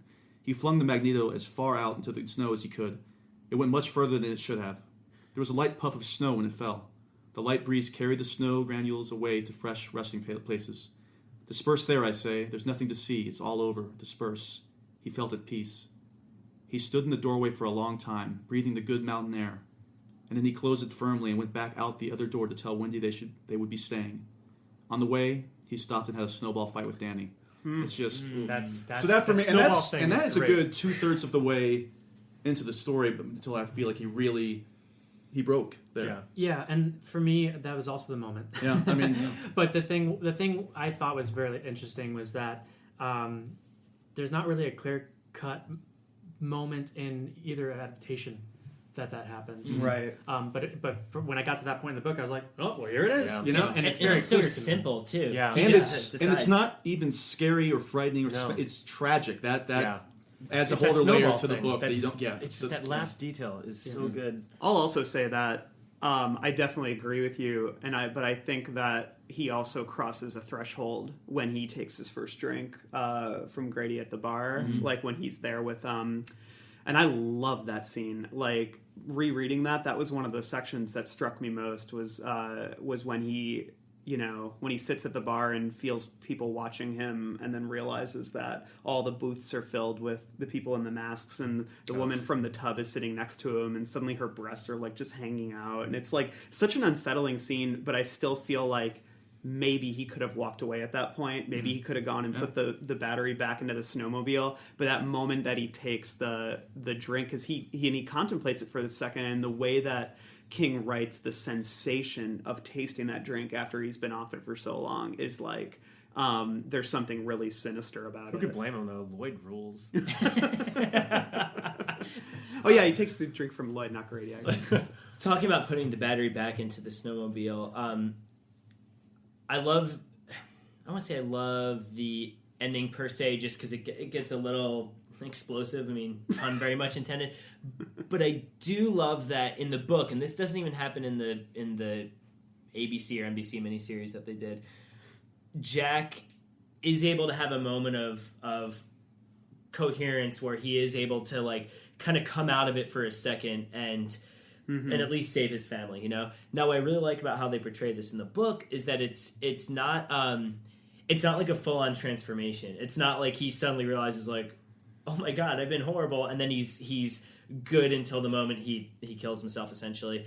It's just this small spot of brightness he's able to climb back to just for a second before descending back into it. And I think that is such a realistic way to portray that kind of thing with him. And like I said, even though the miniseries, which the whole point of it was to be more faithful to King's novel, it's more of a redemptive arc in that, which I don't like as much, and we'll talk about that a little bit later. But I love that here it's not a full happy ending for him, but he's able to just for a second find the best part of himself and at least ensure his family gets a safety. The only way you could have really have pulled that off is if you do some sort of like speculative thing, like did he or didn't. It's like the League of Your Own, like the ending with the ball. Like it's a whole other podcast. Would you hate that? Yeah, that's a whole other. You could have like 3 hours with Justin on that one. But I think it had to have been like an action where you do wonder, like, did he or didn't he like? Maybe you don't see it from his perspective. Yeah. Or you could do like Under the Skin and just go into or Stranger Things and go into that mode of him. Like,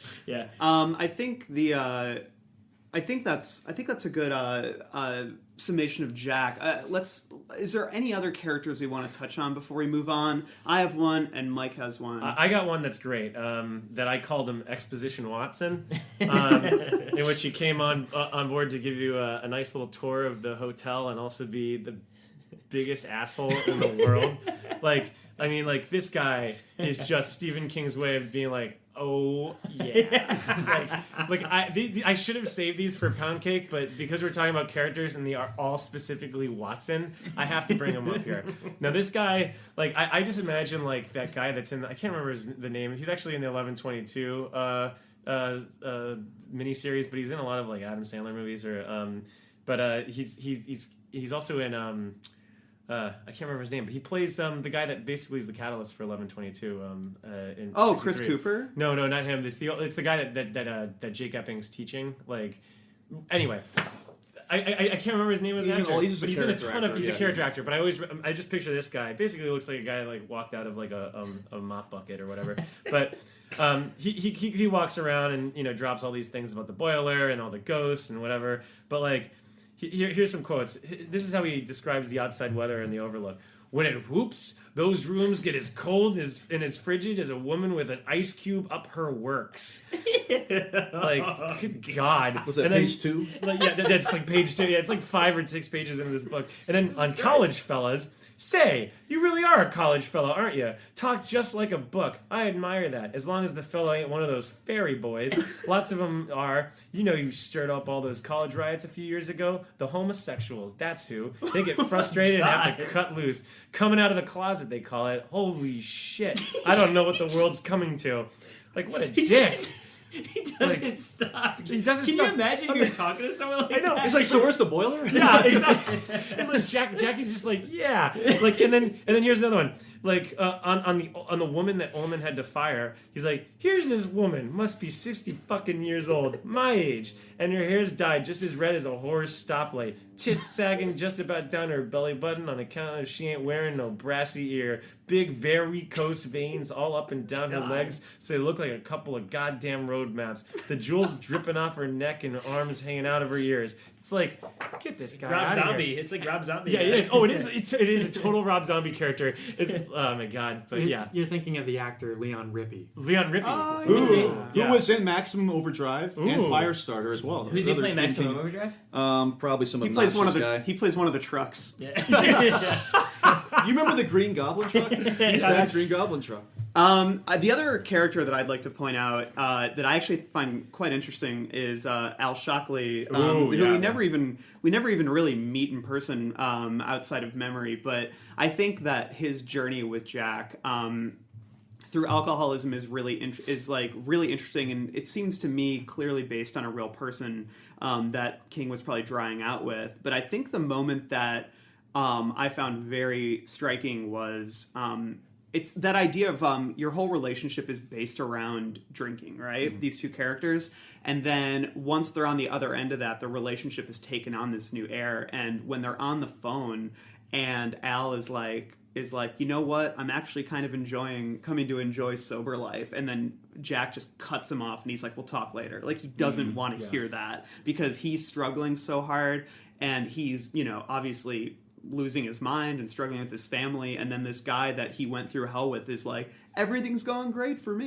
You know, that to me created a really interesting I dynamic. pictured the dentist from Curb Your Enthusiasm. Bert, when he's just like, Bert Bondright or whatever, like, or Bert Bondi. And like, I imagine that actor, he's like a Seinfeld regular too. Like, I imagine him playing Al or whatever. And that goes back to this thing where you're saying of self-sabotage with Jack. I mean, I get why he is annoyed by that guy, but it's within Jack's personality not to view this guy as, this could be like one of my only lifelines out of this mess and out of what I'm currently feeling. It's just, it's either why me or why not me, kind of thing. And that's really sad. Well, in terms of the resentful nature, Al also represents somebody who I feel kind of took Jack further along into his alcoholism. Absolutely. But he also represents somebody where everything is kind of easy for him. It's like it feels like it's not easy to get over any type. You're always an alcoholic essentially, but it seems like it was easier for Al to move on with his life and escape alcohol, where Jack still struggles, and it's another one of those. Why is it so easy for him, and why is it so hard he's for so me? successful too. Yeah, he's the one who's dragging Jack through all of his jobs. Right, and like Al clearly has the means to do so. I mean, he's got the money. He's sitting on this board. It's a lot easier for him. He's not struggling to write or struggling to even have a job. You know what I'm saying? So. He's definitely resentful towards him. They're also responsible for another little mini short story that King kind of alludes to in there. There's a couple of them that we haven't really touched upon yet. There's like the kid that Jack beats up, George Hatfield. that he kind of changes. You had mentioned a couple weeks ago, like it's eerie how he kind of changes.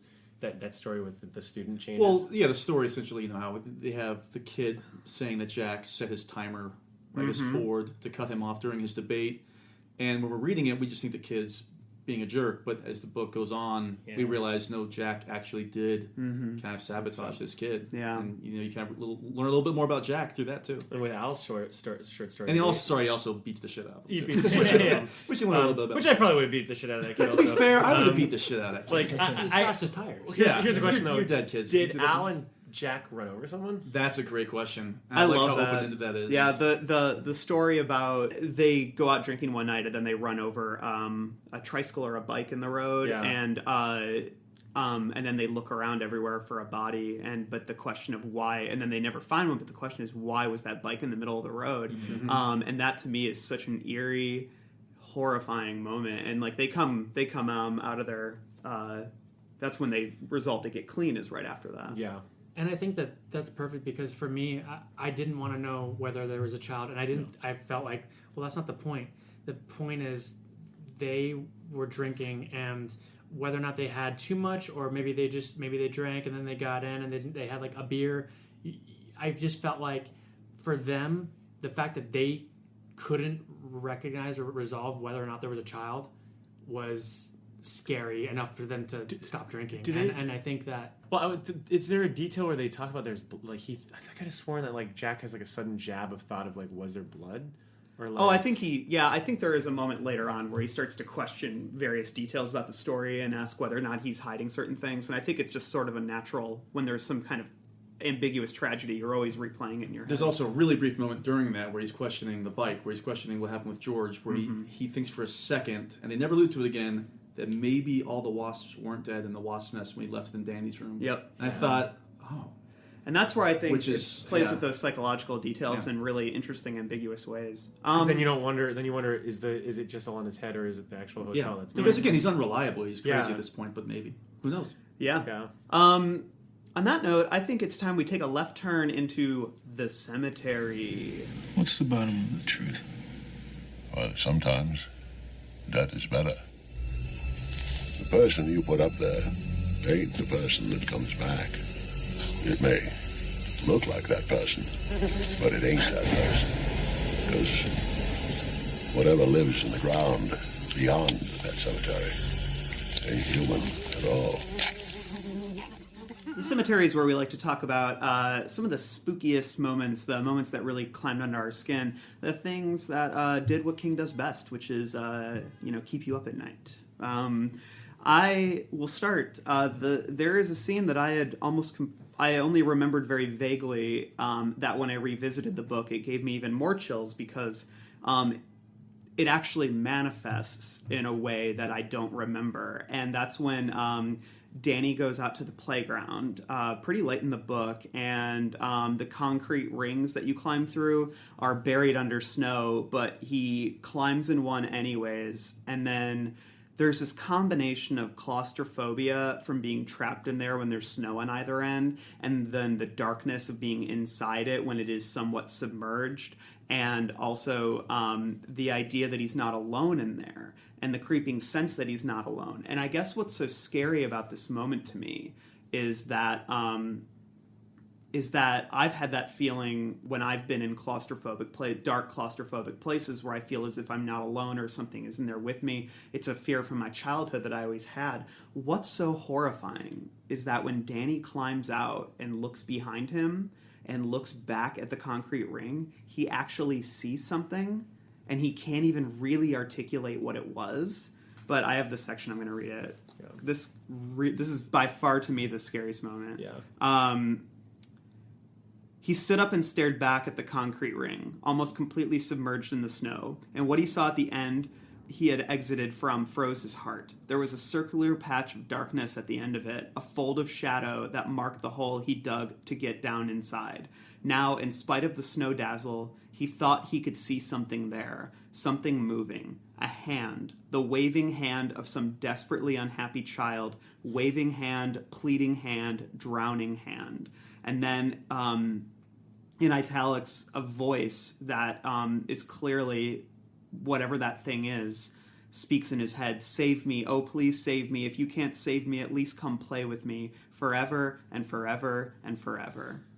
It's like creepy too, because the way he jumps into that sort of realization, because he's having a fun time, Mm-hmm. and his parents, I think, are asleep or something Yeah. like that. They just boned. And yeah, they're just boning, and they're in the bone zone. But that jump to when Danny's like, it's like, wait, it's kind of frozen here. I'm stuck. Oh my god. Yeah. Like, I shouldn't be here. Halloran told me not to be here. Why am I in this tube? Like that transition right there, Mm-hmm. that jump of logic is so scary to me. Yeah. Like, And I think just with the whole aspect of, stay with us forever, I think that might have influenced Kubrick with the twin girls from the movie. Mm-hmm. yeah, Because the twin girls are not in the book. No. Which is funny because they're so iconic. Yeah. Of when you think of The Shining, like that's the first thing that comes up. I The Shining is so fueled by this sense of isolation, and King sells that really, really early on when everyone's starting to leave the hotel, and these are probably my favorite sections that he's ever written. I know that's pretty Hyperbolic. big, huge, hyperbolic statement. Mike, you haven't but met Mr. Mercedes yet. I have not gotten Mr. Mercedes yet. And granted, there are sections of Pet Sematary that in 1122 that I'll love forever. But these sections, especially reading it now as an adult, I it's hard to explain this because my entire life I've always been obsessed with looking behind.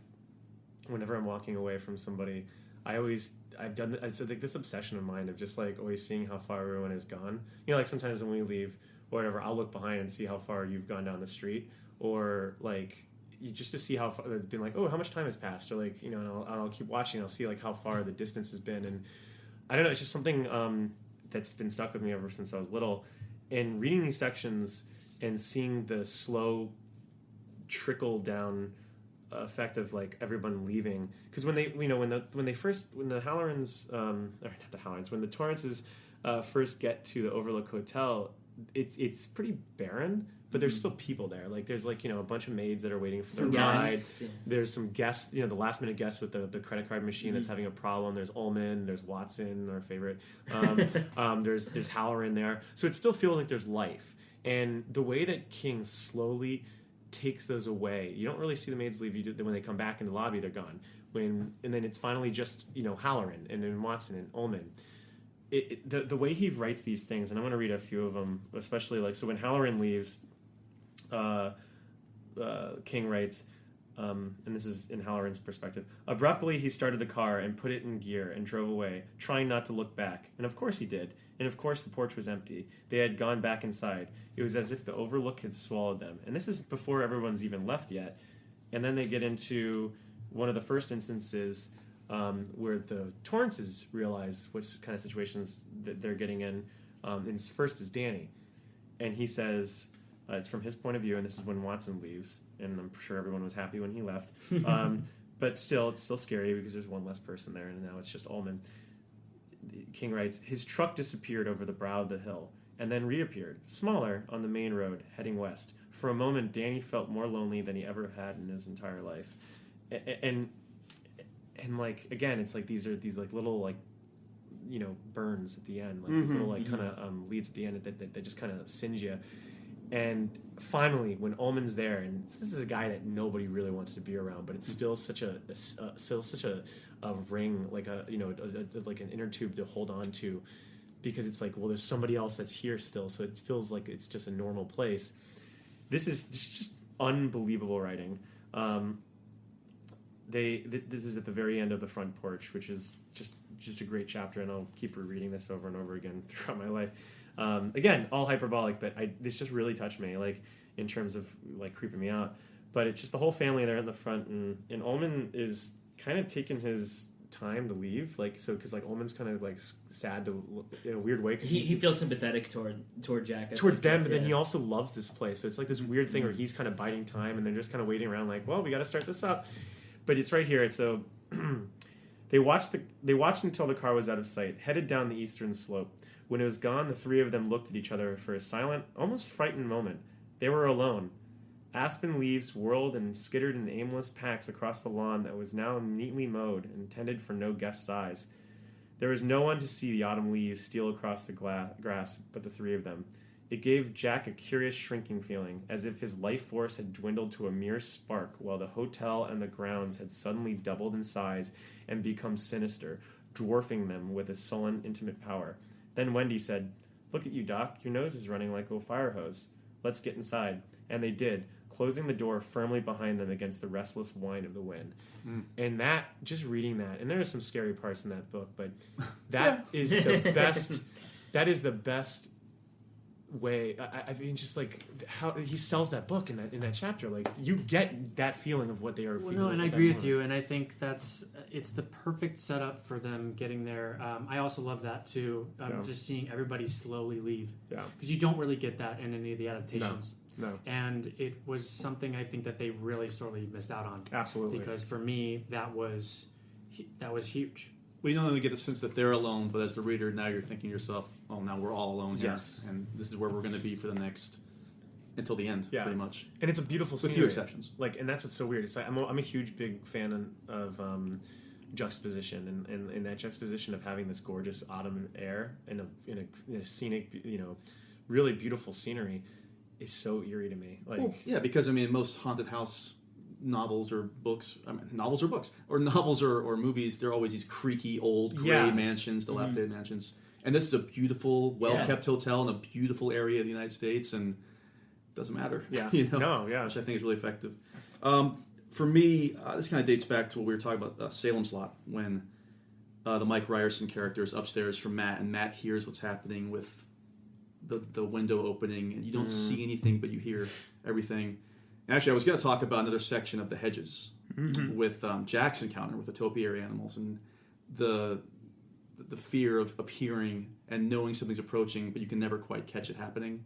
It's the unknown that always freaks me out personally. Yeah. But so the earlier one, not the Danny. One, but the section for me, which I just recalled, is when Jack and Wendy are in bed and they hear the elevator starting up. Yeah, creepy. And they hear slight, like, low conversation, and they hear low music in the back, and then they go to the elevator, and Jack is adamant that there's nothing wrong. He looks up in the elevator. It's stuck halfway between floors. Says it's nothing. We're fine. Wendy doesn't believe him, and this passage always freaked me out. This is from the elevator chapter. Then she was up, her cheeks flushed, her forehead as pale as shining as a spirit lamp. What about this, Jack? Is this a short circuit? She threw something, and suddenly the hall was full of drifting confetti, red and white and blue and yellow. Is this a green party streamer, faded to a pale pastel color with age? And this? She tossed it out, and it came to rest on a blue-black jungle carpet. A black silk cat's eye mask, dusted with sequins at the temples. Does that look like a short circuit to you, Jack? She screamed at him. Jack stepped slowly away from it, shaking his head mechanically back and forth. The cat's eye mask stared up blankly at the ceiling from the confetti-strewn hallway carpet. And then we just move on to Yeah. Now they're all in on what's happening. Mm-hmm. It's officially they're all in on what's happening, and Jack can't really lie any longer. And we still have 200 pages left. Yeah. So, Well, I was going to ready. say, is that after that moment in the snowmobile, or is that before that? I'm just curious. That is slightly after. It's only a couple chapters Because after the film. It's funny you say that you pick that specific hedge animal instance and that, because with the hedge animals, it's like he's still trying to catch if there's something Oh, wrong that's with earlier the hotel. on. Yeah. And then now it's kind of like he's actively trying to like cover it up in a way, you know? With the hedge animals, it's funny because I was never scared per se by it, but I just thought it was such a cool moment. Like I was really bummed when I finally watched the Stanley Kubrick version. It wasn't in there, although But she would have done such a great he job. would have, with yeah. it. Oh my God. I mean, because you don't. The beauty of it is you don't have to show full creatures No. moving, you know. No. But so it didn't scare me as a kid. I looked at it more like a cool thing. You know, it's cool, animals coming to life. But I will say, whenever I see a hedge animal now, which isn't that often unless I'm at the zoo or something, but whenever I do see a hedge animal now, I can never not think of The Shining. You know what I mean? Like I always think of it. You know, coming. It's sort of interesting how there's the iconography from the movie is really the twins or Jack bursting through with the axe. Both things are not in the book. Yeah. Whereas what everyone associates with the book, if you've read it, is the hedge animals. Mm-hmm. You know. Yeah, and the hedge animals was absolutely one of my favorite things in the book, especially the sequence where Jack goes out to trim them, and then he's fixing the on the playground, and he looks back, and they slowly start to move towards him, and he's doing what I hate in the TV adaptation, which is him telling himself, "I didn't see that. I didn't see that." Yeah. But in the book, it's really creepy because he hasn't convinced himself that this stuff is real or these things are happening yet at all, and he gets so panicked and almost starts running at one point and falls, and then turns around and they're all back where they were, and they all have their snow covered again, and it really creeps me out. I just wish that when he trimmed the animals, you would hear one of them say, "Yeah, watch it." Hey, watch the butt. Who said that? But it sounds like one of the animals from like Lady and the Tramp or something like that. Yeah, or like Oliver and Company, like, oh hey, what's going on? And to piggyback off of Robert Costanzo is like one of the. And to piggyback off of what Justin was saying earlier, I think that one of the creepiest moments for me as well is when Jack decides to investigate the room where Danny was apparently abused by the woman. Yeah. And 217. he doesn't necessarily see the woman, but he hears her kind of stumble out of the tub and go after her. And I just thought that was excellent. Yeah. I actually have that queued up because that was a moment I wanted to talk about as well. This is such a freaky thing. Because he goes and he opens the shower curtain and nothing's there. Oof. And then he closes it. Mm-hmm. And then he turns around to leave and hears a noise and then turns back and he can see the silhouette through the shower curtain that she's in there. And then he just lets it go, keeps walking, lets it go. And then, I have the section here where as he's leaving, he walked to the door with that same jerky stride and forced his fingers to curl around the knob. It won't open. But it did. He turned off the light with a fumbling gesture, stepped out into the hall, and pulled the door shut without looking back. From inside, he seemed to hear an odd, wet thumping sound, far off, dim, as if something had just scrambled belatedly out of the tub, as if to greet a caller, as if it had realized the caller was leaving before the social amenities had been completed, and so now it was rushing to the door, all purple and grinning, to invite the caller back inside, perhaps forever. Footsteps approaching the door, or only the heartbeat in his ears. He fumbled at the passkey. It seemed sludgy, unwilling to turn in the lock. He attacked the passkey. The tumbler suddenly fell, and he stepped back against the corridor's far wall, a little groan of relief escaping him. He closed his eyes, and all the old phrases began to parade through his mind. It seemed there must be 100 of them. And then I'm going to skip those because it's nonsense. But and then he says, "No," he whimpered, hardly aware that he had been reduced to this, whimpering with his eyes shut like a child. "Oh no, God, please, God, no." And I feel like a weaker story would have ended here, but this is what's so great. But below the tumble of his chaotic thoughts, below the trip hammer beat of his heart, he could hear the soft and futile sound of the doorknob being turned to and fro as something locked in tried helplessly to get out, something that wanted to meet him, something that would like to be introduced to his family as the storm shrieked around them and white daylight became black night. If he opened his eyes and saw that doorknob moving, he would go mad. So he kept them shut, and after an unknowable time, there was stillness. And like that to me is and then he says right after that, like he looks around and the hall's empty, and he says he felt watched just the same. He looked at the peephole in the center of the door and wondered what would happen if he approached it, stared into it. What would he be eyeball to eyeball with? Just the idea of something staring through the peephole at him is so freaky to me. And it also captures just the inherent feelings we have when we do think there's things that are going bump in the night. It's like, is there going to be something if I do look? It's like almost like a Schrodinger's cat thing, like where it's just like, well, if I do look, if it's going to confirm. If I don't, it does exist. Like, it's like you're the damn if you do, damn if you don't type thing. And he takes that extra step of the doorknob jiggling to be like, no, it's real.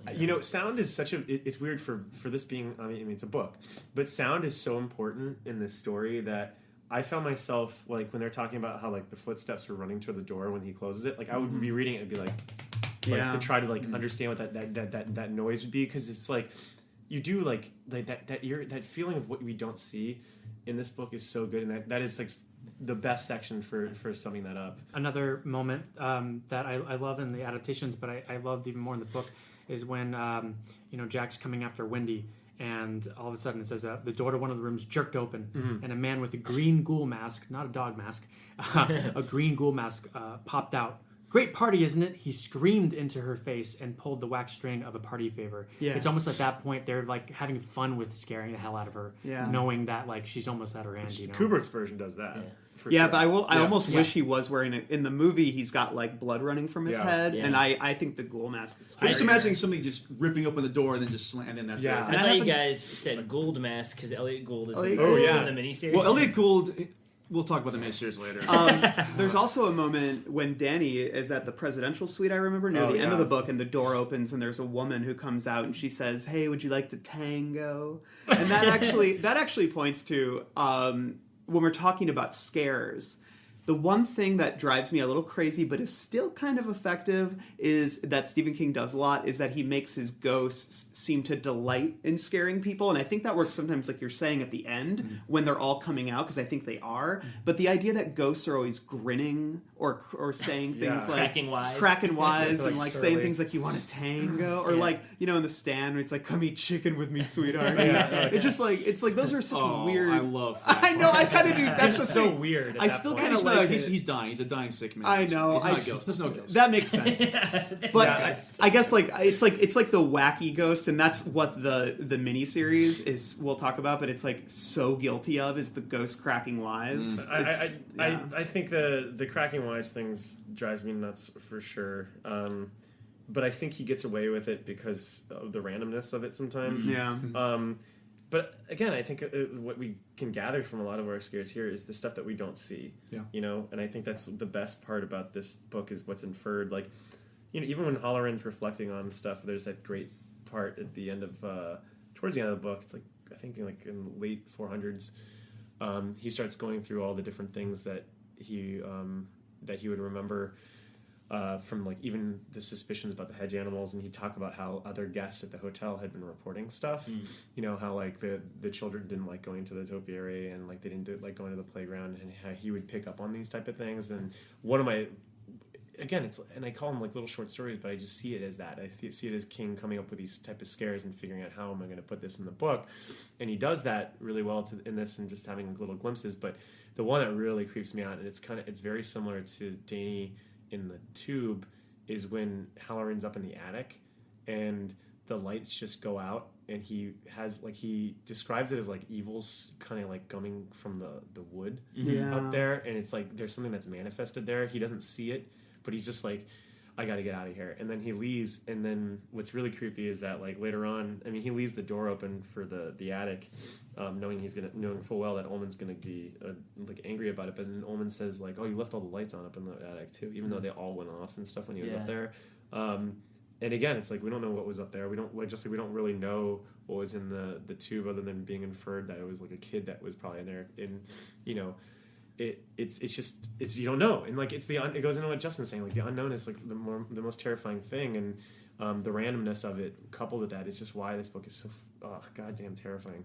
And I'll also say this: we had a vet. We took my kitty. We had a vet come to the apartment for the cat because she gets anxiety about leaving, and and the vet was talking to us about how smiles and grinning is actually...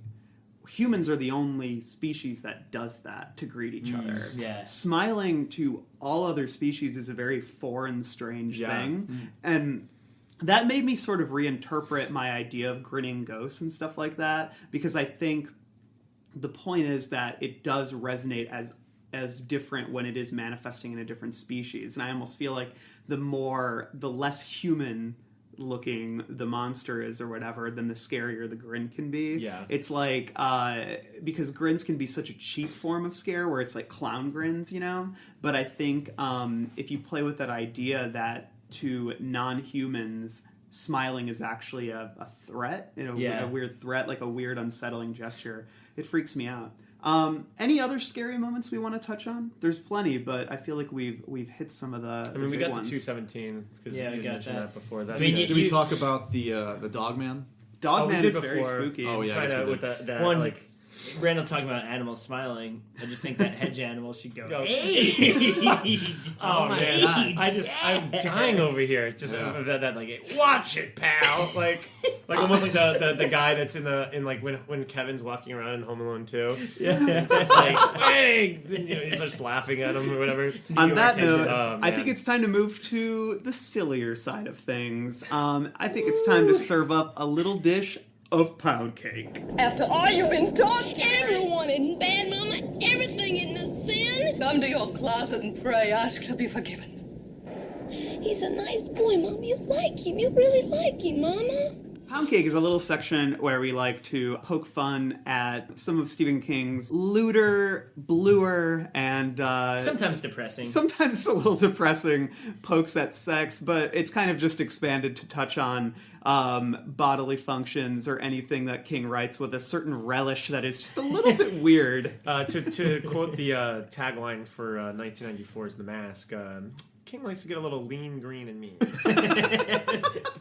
What's The Mask? That's a whole nother podcast. Yeah. So, Mac, why don't you read some of the Pound Cake highlights that we found in this? There's not a ton in the show. Yeah, there's not a ton. We've collected a few here, and we've also marked the page for you in case you want to go read these yourself. Pages may vary. It depends what edition you have. Very so true. Very true.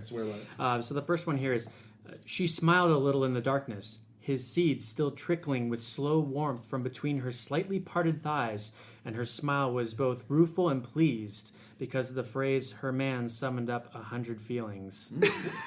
I mean, I will say that's the one that is honestly the only one I remember it, because as a kid I never heard seed used in that. Oh, but you remember that because he uses it twice. Yeah, here we go. The second one is, but in sleep she did believe them, and in sleep, with her husband's seed still drying on her thighs.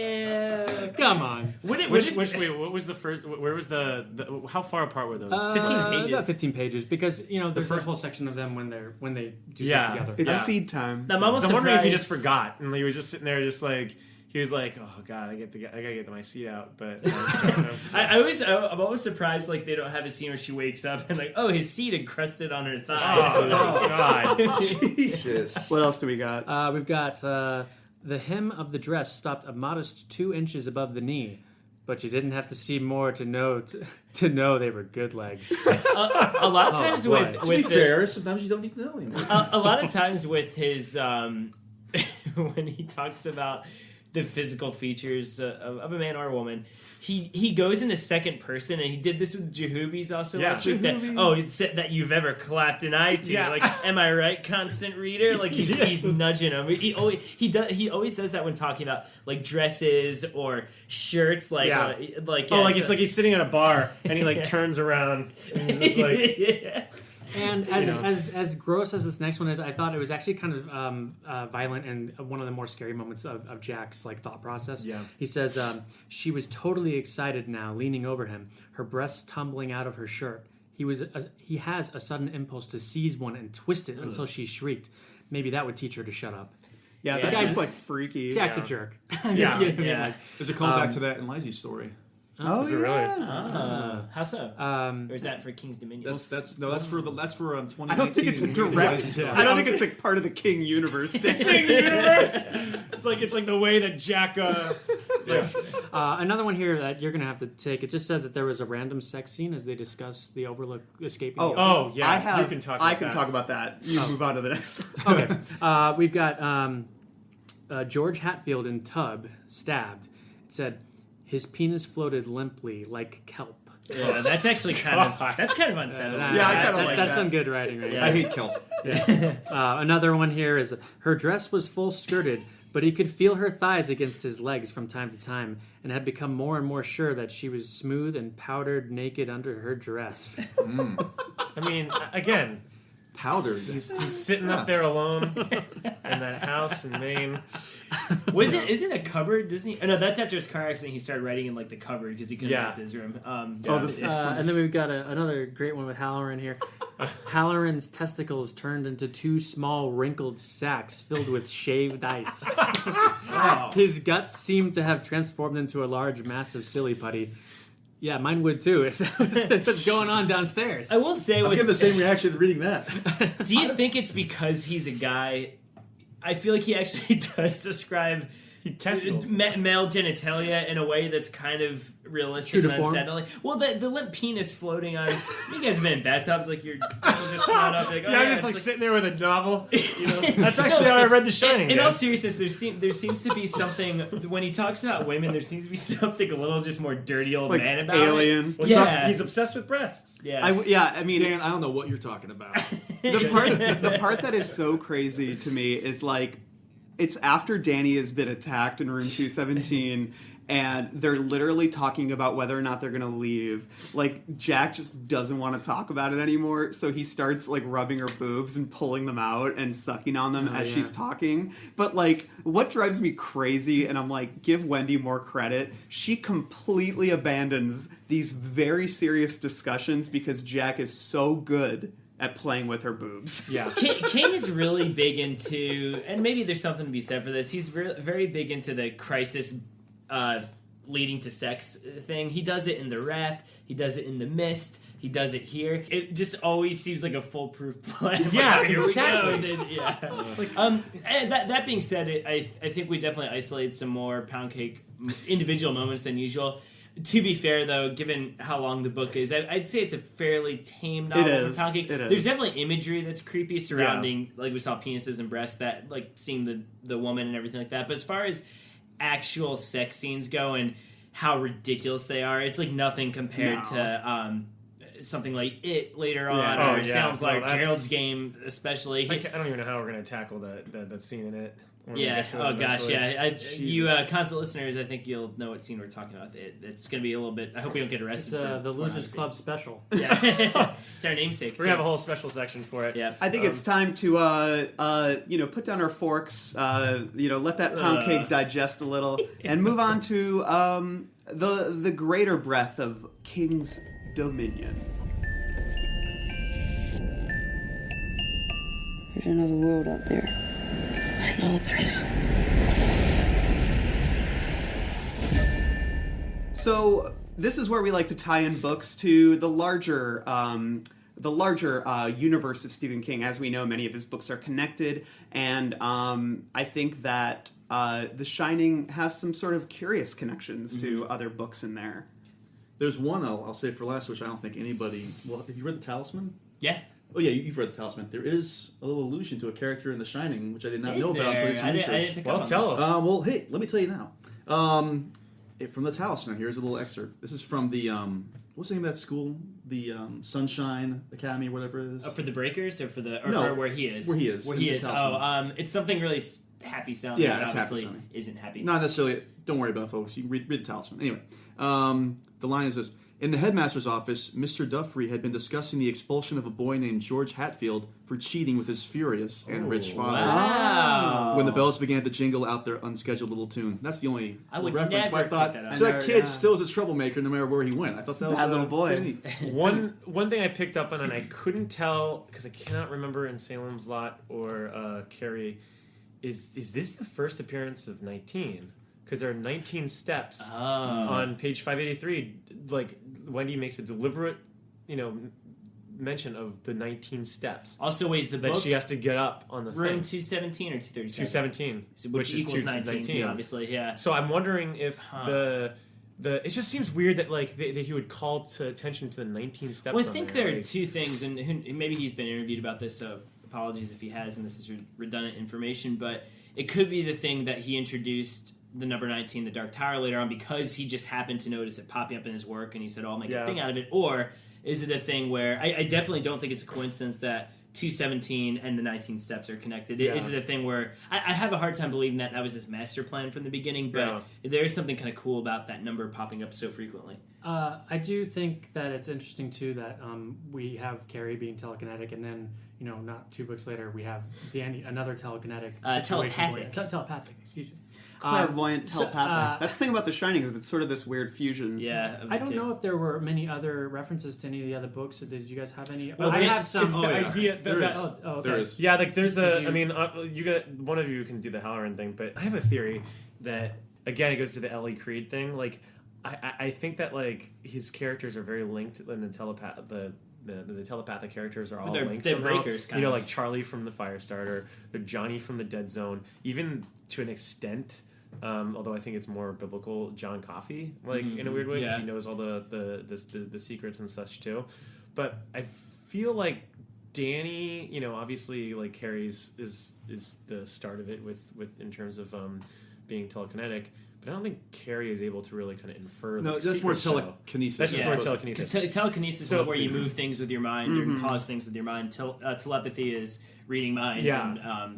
And like Ellie, like I think like if with obviously we'll talk about Dr. Sleep in this, and you can digress on it, but I do think like Ellie from Pet Sematary is one that everybody always kind of glosses over. She centers on Victor Pascal. She has the Shining, like she really does, like.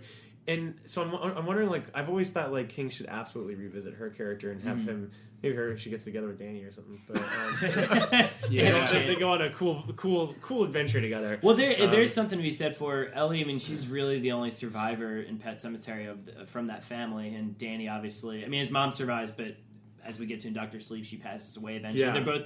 They're both survivors of these very traumatic events surrounding.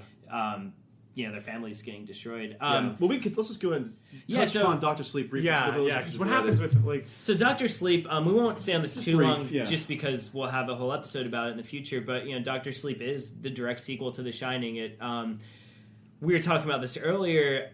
The first about 20% of it is great because it just does follow Danny from the ending of this book all the way to where he is now, and everything makes sense. I mean, he becomes an alcoholic, just like his father was. He starts to use his ability to essentially usher people who are dying in an assisted living facility to the next plane. Because he is able to see what's there and know about their life, he's able to have them have a peaceful ending. The weird thing is that, whereas in The Shining, the alcoholism is like a constant threat or whatever, in Dr. Sleep, it's just something that happened to him and he's since gotten over. So...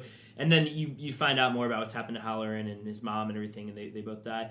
And then the book just takes this left turn into fighting these psychic vampires that aren't quite as cool as the ones you see in the Dark Tower series. They're essentially like this traveling carnival of inept old people who eat kids. They feed off of people who have the shine. Yeah. And what do they look like? They're just like they drive around the trailer. They're like carnies. And there's like old. I talk about pound cake in that section. You get to see a bunch of old people having sex. It's great. But it's just strange because Dr. Sleep at a certain point just obviously it has a connection to King's Dominion and the Dark Tower and The Shining because it's a sequel. But at a certain point, it just is like, why is this even a sequel to The Shining? That's how I felt. And we'll get into that later on. So that's a big connection.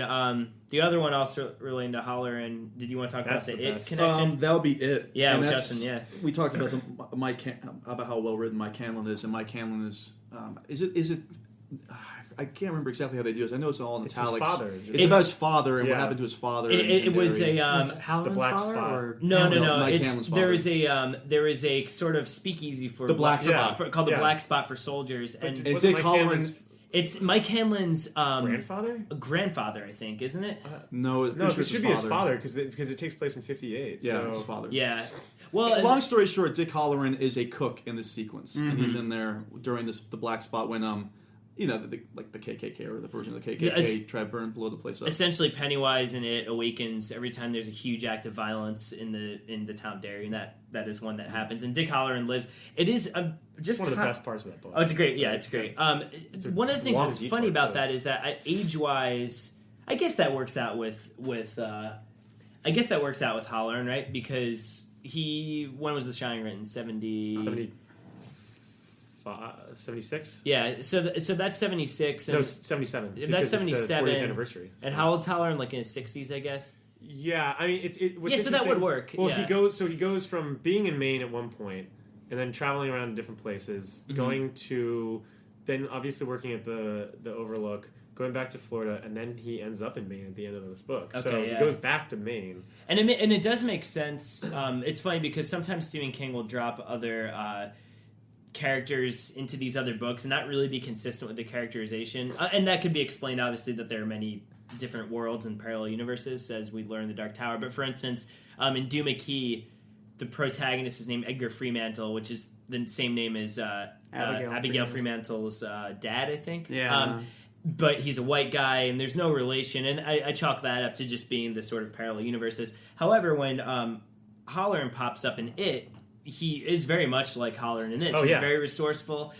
He helps people, I think, escape from the club. Yeah. So that's like a really cool thing to see. And also it obviously came out before King did the greater connection to all his works through Song of Susanna. So I didn't read it when it came out because I was 6 years old. But when it did come out, I'm sure that was a cool thing to see if you had read The Shining. And William Hanlon is Mike's father. It was not his grandfather, father. it's his father. You have to remember the book takes place in 1957. So from the war veterans, it would have been his dad. I also have some leaps here and reaches. It's like the room 237 here. What about room 237? Room 237? You're scared of room 237, ain't you? No, I ain't. Mr. Halloran, what is in room 237? We've got the Buick weighted down with 7 friends and a keg of beer. Buick 8, anybody?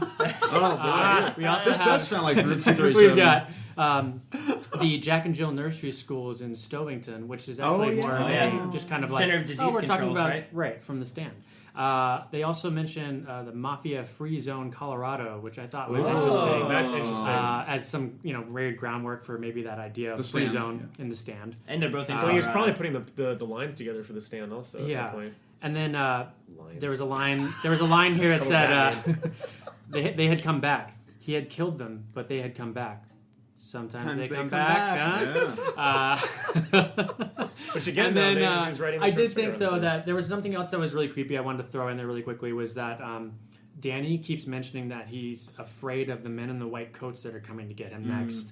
Which I thought would have always been a really cool in Dr. Sleep instead of Carney's just having these people. The men in white coats. Because that ties to the men in long coats from Hearts and Atlantis who are coming after people with the dark men. That would isn't it men? Great. Oh, the long men. The low men and yellow coats. Low men. Yeah, the low men. Looks like King didn't have the Shining to figure that story The Shining. Any other connections to other books here? I think that is it for Apparently, me. the number 217's in it and At Pupil. Yeah. That's the only and also, other one listeners, anything that we forget or don't know yeah, about, please share tell them. us. Or anything you found that maybe, I know in online communities and in the compendium for King, lots of things have been talked about. But if you find anything new, please share. We like to be shamed too, so if you want to be as cruel as possible, it's fine. Call us morons. Call us stupid. Call us uninformed. You idiots! Pennywise pops up in the boiler room. We look forward to it.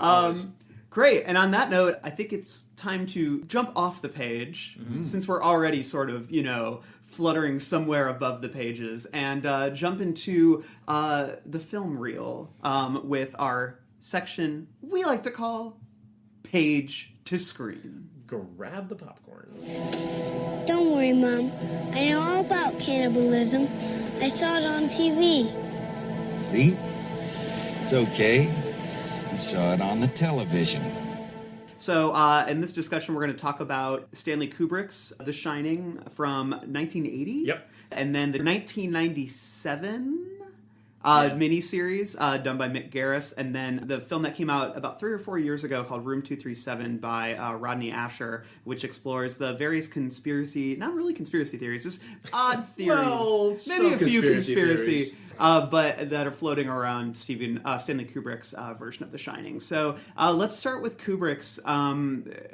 I guess, the big takeaway here that probably none of you listening are surprised about is that Stephen King was not a fan of Stanley Kubrick's Shining, mainly because he thought that he's described it as like a really slick-looking car with no engine.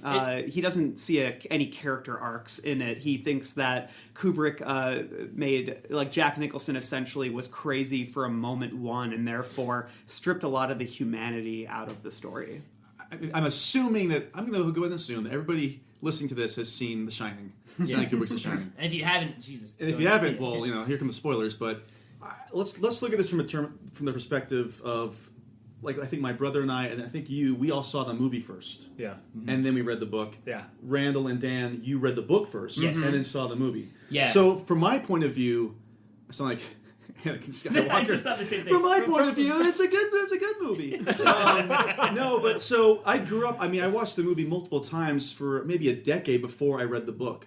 So when I was growing up, I never understood what King could have possibly seen in the film that irritated him so much. 'Cause on its own, it's an incredible horror movie. Great. It's Yeah. a great, absolutely. great, simple, very simple, no question about horror movie. But so for Randall and Dan's questions to you, as people who read the books prior, how did you go into the movie? Did you know it was gonna be a lot different, or did you go into expecting some of the same? I knew it was going to be different because my dad always trashed the movie, and I should actually ask him if his opinion has since changed. I feel like this was in the early 90s. I know it was regarded as a good movie, but I feel like now it's really regarded as this classic. Well, there's a shift. There was a shift. There was a big shift, I think, finally when people were reassessing it, because I remember when the miniseries came out, it was still like the popular thing to trash the Kubrick version. And so my dad, I feel like had planted this seed for me, like, oh, it's not that good. Oh God, Jesus, not like that. No, he had sort of colored my opinion a little bit of it by saying how it wasn't close to the book. And I think at that age, I was only like maybe 12 when I saw the movie. I did have this opinion of like, oh yeah, if a adaptation goes away from the book, then it sucks. Like, oh, and as much as I love Jaws, it's like my second favorite movie of all time. Once I read the book Jaws, I think I had this opinion like, oh yeah, like the movie, it goes away from all this stuff for no good reason. And then you get older, you're like, no, it went away from the book for many good reasons. Sucks, yeah. That's so funny to hear you say that, because as long as I've known you, Jaws has been your favorite movie. Oh, I've been like obsessed with it. I think when I was younger, I think I just had this idea of like, no, the book is always better and you have to adhere to the book. And so when I first saw the movie, I didn't dislike it as much as my dad did, but it definitely took me, I think, about a decade when I got into college, maybe toward the end of me being in college. I watched it at Mike and my friend Bill's house, who Mac also knows. We watched it at a party, and that was the first time. I think I had been far enough removed at that point from reading the book to be like, oh, this isn't just a good horror movie, it's like an amazing horror movie. Yeah, I was very similar. I was so beholden to film adaptations having to adhere to the book and or the source material, which now I'm like so not, because now you really understand they're different mediums and they unfold in different ways. But I remember being very excited by the miniseries and how much it was going to hew to the book. And when I was young, when it came out, I really liked the miniseries. It doesn't really hold today, but now, The Shining is one of my all-time favorite horror movies, but I think I'd only seen half of it when I was young, because it was a little too much for me. I was very queasy about horror movies for a very long time, and I think I'd watched half of it, and I was annoyed at how much it deviated from the book, so I think I kind of wrote it off. And then as I got older, I think I saw it like with some friends, and I was like, oh, this is pretty good. And then I think I realized how much I loved it. Well, I think I might have gone with you guys like many years ago. We went and saw The Shining at the Music Box, and I was like, man, like I knew it was good because I saw it in college again and I liked it, but that was when I was like, this is next level. I feel like it was like, oh, this is okay, this is good. Oh man, this is incredible. Well, there's an interesting take from a journalist that wrote this, actually not that long ago, it was like only a few years ago. Laura Miller, who's a journalist, she wrote in October 2013, really breaking down why King would probably just absolutely I remember hate that this. piece, yeah. And she writes, King is essentially a novelist of morality. The decisions his characters make, whether it's to confront a pack of vampires or to break 10 years of sobriety, are what matter to him.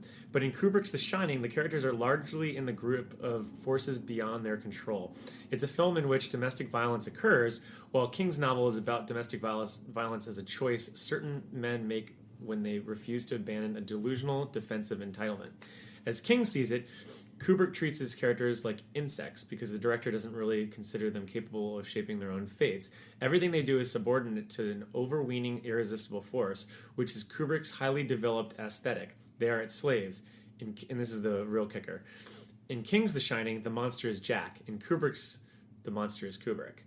And if you want to digress on that a little bit. I can definitely piggyback off that, because if you look at earlier 60s Kubrick movies such as 2001, dense material, there's a lot going on there. Dr. Strangelove, the same thing. Yeah. But when you get to, not so much Clockwork Orange, I would say when you get to Barry Lyndon, And that's what which preceded this. is very much, you're watching paintings coming to life. It's tone. very much about the tone and how everything looks. It's not so much about what the characters do and what their motivations are. And I think a lot of that transfers over to The Shining. This is basically, you get a lot of great scenes and pictures. You can still see those twins down the hall. You can still see the static shot of the elevator, and all of a sudden blood comes rushing in. The dog man. You can see the dog man. And they're all perfect shots. And they're all perfect shots, and it works great because that Kubrick was the greatest at that. So for me, somebody who saw the movie ahead of time, years before I saw the book, going back to what she said, I agree that this is absolutely Kubrick's movie. Yeah.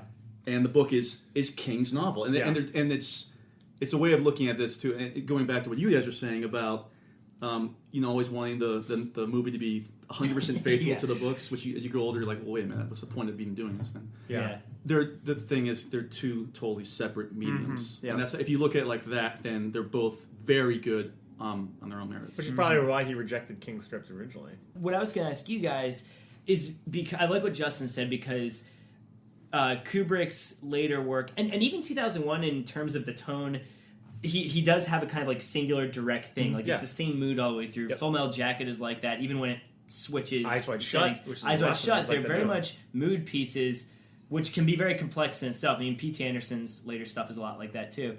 So I guess what I was going to ask you was, when Kubrick read, there's that old anecdote his assistant had about he would sit in his office and she would just hear thumps on the wall because he was going through books for a little bit trying to find the next thing to adapt, because most of his work was adaptations, very liberal adaptations and loose, but still adaptations. And it would be him like throwing a book against the wall if he didn't like it and didn't think it would be good. And The Shining was the first one in a while. Like she said, she just sat for an hour and heard him reading, and he said glowing things about the book, but he knew right off the bat he didn't want Stephen King's screenplay. So what do you guys think it was that he saw in it? Because he had to distill one crucial element from it. So it's like sorry, Mike, you go. No, but I think it's just the mood. I think it goes back into mood again. I think that's, you hit the nail right on the head on that, Justin. Like I think that honestly, this is an entirely like mood-based piece, and it can, and that's what I think when people say like, "Oh, this is like a really, not a good adaptation of the book." I take offense of it. It's not like my movie. You slap them with your white glove. Yeah, I hit them and then I follow them home. But Lyndon? the thing is, I think it is a great adaptation because it captures the mood of the book. Like, it captures that sort of futility of like, well, this is where we are. Like, this is what's gonna, and it has that claustrophobic feeling of menace. And like menace is always there, and it's always in the air, it's in the walls, and it's underneath them. And like that the movie captures that feeling. And like the book, and he did praise this about the book. He talked about the intersection of the supernatural and the psychological. Yeah. Now, although we said this earlier, you definitely could argue that the book is much more literal than the movie. However, both of them do still have this very troubled character at the center, and he's characterized very differently across. But the bottom line is he's an alcoholic. He's just not a great human being. And at the end of the day, the thing that both the movie and the book share is that the setting where they're at is reflecting him in Yeah, somewhat. Whether or all not the it's, accoutrements that come with it. exactly, and whether or not it's like it could be a chicken or the egg thing, like which came first, him or the Overlook. That whatever, that's up for debate. That's up for interpretation. But the undeniable thing about it, regardless of how you interpret the rest of it, the setting and the man reflect each other, and I think that's the big takeaway.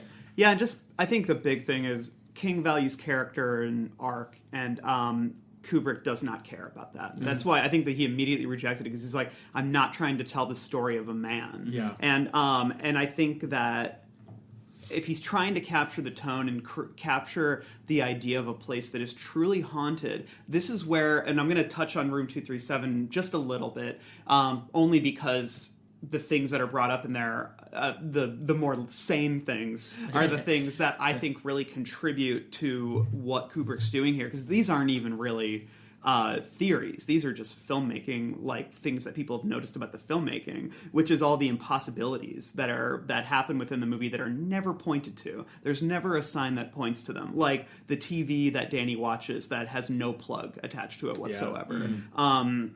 The fact that when they show up, when Jack shows up and everything, they have so much luggage that it makes no sense. That when Jack is sitting down, when Allman comes up to him, he's reading a Playgirl magazine. That might just be might have just been a joke, but at the same time, it creates a sense of unease.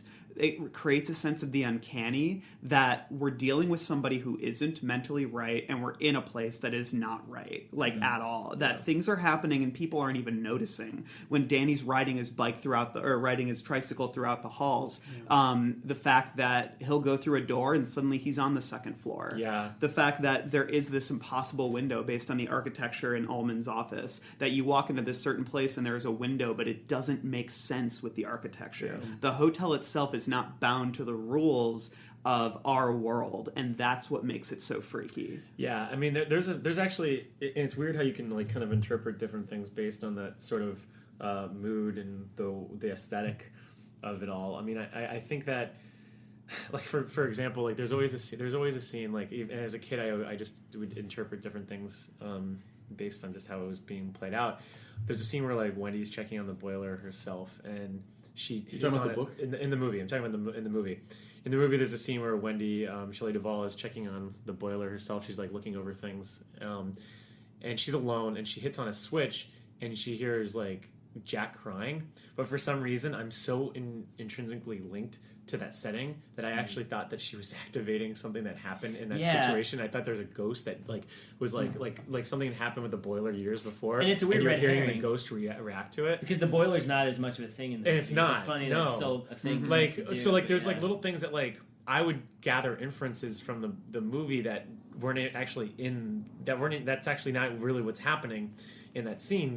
But there's a lot of that happens in that movie where why I think like a movie like 237 could actually happen. But going back to the actual just the Kubrick film just in general, just to talk about like the conceptualizing, it's interesting looking at it now and having just read the book to see what Kubrick cherry picked for himself to kind of create that thing. Like, I love that he expands upon Grady's family, because then it can parallel the Torrances, and then because everything's a parallel of mirrors, and like it's a huge thing for them. But I also love how like even like one little line that is off the cuff, like the Donner Party. Like he uses that as just like a little thing right in the beginning to sting the audience to be like, "Ooh, that's a creepy Snowden thing." Like, family who goes and like crazy. the Snowden family thing. Like, but like it's a small little line that clearly Kubrick was like, "Ooh, I love that parallel. I'm going to keep it in there." And it's kind of cool to see how he took a collage of different things and then kind of funneled it into his own little vision.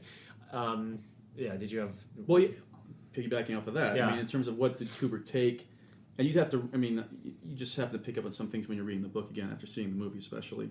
There's a moment in chapter 20, talking to Mr. Ullman, where Jack says, "No trouble. The boiler's okay, and I haven't even gotten around to murdering my wife yet. I'm saving that until after the holidays when things get dull." Mm-hmm. Two things. Well, first of all, it's a great little bit of foreshadowing. Yeah. That's here and out of nowhere. But he uses when things get dull, and in the film, what does Jack type on the typewriter over and over again? All work and no play makes Jack a dull boy. Yeah. So I wonder what like little things that Kubrick took here and there. Well, like the Derwin, scene- the dog is a dog, little thing he took. Yeah, absolutely. You don't know who that is in the movie, but in the book we know who it is. And you know that like that sort of whole ballroom thing is just I almost feel like that's the point where he like was like, I have to do this movie, is when he's having these flashes of the 1920s and everything, because like that to me is where the film becomes its own, like really like becomes its own, like is where he like goes all in, because those scenes are so stylized. Like look at the bathroom, like when he's talking to Grady, it's not really a scene in the book. For the most part, like they actually have a discussion with like next to a dinner cart or something like that or whatever. But that whole scene is so iconic and hyper stylized. Like if you really think about it, all the iconic stuff in this movie, really, like what you had mentioned before, and you had mentioned before, is like they're all not in the book. They're like little like echoes of the book that he's taken. Like even the hedge maze, which is a callback to the hedge topiary monsters. And I think it's interesting because I think that the book is so much from the point of view of the human side of things, Jack and Wendy and the people that are at the hotel, and I feel like the movie almost feels like you're looking through the point of view of the haunted hotel. Absolutely. That's a great point. Because of the things you were mentioning, Randall, where things don't really make sense, and they see you see Jack already kind of crazy, and like the person that they're going to go after to attack the family. Wendy is even more frail and less of a fighting chance. You know what I mean? And then Danny is just crazy. Crazy. He's more insular. But I feel like it's almost like they took everybody up to 11. Yeah, I mean this goes way back to why didn't Stanley Kubrick throw this book against the wall? Because at this point he had a lot of horrific elements in his movies, but this is going to be his first straight up horror movie. And his only horror. I mean, I guess you could argue Eyes Wide Shut. Maybe, but that's more of a mystery suspense. Yeah. And so here we have The Hook, which we talked about, the haunted house, which he keeps, the haunted, and the telepathy. Well, possible. And even look at the ending of 2001. Like if the very ending when Bowman finally is or Bowman finally is in that room. That very like it's so similar to The Shining. That whole sequence is so like it's almost like when you like think them all together jumbled, they're almost like of the same movie or universe. Like I don't know, just the way that the stairs are. I think it actually makes sense right now to jump into Room 237 since it's exclusively about Kubrick's movie. And also, like I said, I think a lot of people view this movie as sort of a crackpot, that this is just a bunch of conspiracy theories or whatever about The Shining. And even Stephen King himself, when he was asked his thoughts on it, he said, let me bring up this quote here. I love when Avery gives the cast-off quote, just like, who gives a shit or something. Yeah. Well, he said, let me put it this way. I watched about half of it and got sort of impatient with it and turned it off. And then they said, why? He goes, these guys were reaching. Like you, Mac. I've never had you and your Buick. He said, I've never had much patience for academic bullshit. It's like Dylan says, you give people a lot of knives and forks, they've got to cut something. That's such a line from one of his characters. Yeah, I know, right? And he said, and that was what was going on in that movie. You know what is funny, though? No, I actually have not seen Room 237, Yeah, guilty. But it's funny that King does have such a sour taste in his mouth about that. Because in his novels, he's dropping connections all over the place, and they become obvious later on. But and look, Room 237. Sorry to cut you off, Dan. Well, I will say that it's the first 15-20 minutes is pretty fascinating for me, and it takes this strange, in my opinion, nosedive into just people reaching. And I do agree with King's assessment that it just starts to really reach and become very repetitive after a while. And I also grew very impatient with it. I was really looking forward to that movie too. But I'm of the mind of like Chuck Klosterman loves this movie because he says it's like one of the first examples of just like how pop cultural criticism online has boiled down into its own story, and that's what's more interesting to me is to be able to is that this is a production that was born out of chaos, and I have like some stuff that I'll go into after a little later on about just some trivia that just shows just how fucking crazy this was, but. That chaos has bred into speculation and because a lot of things don't make sense, and so when people try to they try to make sense out of something that doesn't, it was never supposed to make sense, which is basically David Lynch's entire career. But and I think the thing that is so interesting about 237 is that it's such an encapsulation of that it's like a microcosm online. that exists, and you can see it in this documentary. And you know, you can make 237 about a countless like other films. Like you could do Mulholland Drive, like for example, to bring that to Lynch. You could do Blue Velvet. You could do with anything that's very polarizing in pop culture, and I think like that's the most interesting thing, because I'm not really interested in hearing about the theories. I'm interested more that they exist. You know, like. Yeah, just right along those lines, what I like about Rodney Asher, both this and his follow-up, The Nightmare, is that he's less concerned with content and more concerned with the ways that people create their own narratives, which I think is a really interesting theme, that if you love a piece of art so much, you sort of, you become so obsessed with it that you create a narrative that is so divorced and different from, what is actually the point and the point it's trying to make, but at the same time, their passion and their interest and the fact that they've delved so deep into it is, I think, the real point of it. But what I think is really, and I find Room 237, it's way too long. It's about an hour and 40 minutes. Yeah, absolutely. It should be about an hour and 20, I think, because I think that it does get a bit repetitive. But it's like, what I like about it is that there is some genuine film analysis that's mixed in there that I think a lot of people, they get so caught up in the guy talking about Ullman's paper tray representing his boner. Like, that's what I'm talking about. I know, and that's insane. So tiresome after a I know, while. but Is it entertaining though, just from like, in terms of the way it's shot too, it's just basically slow motion shots of the entire movie for 100 minutes, because it tries to be scary in itself, and people talking about it. And side note, that's what I felt derailed Asher's The Nightmare. I know you like The Nightmare, but well, I think that what's.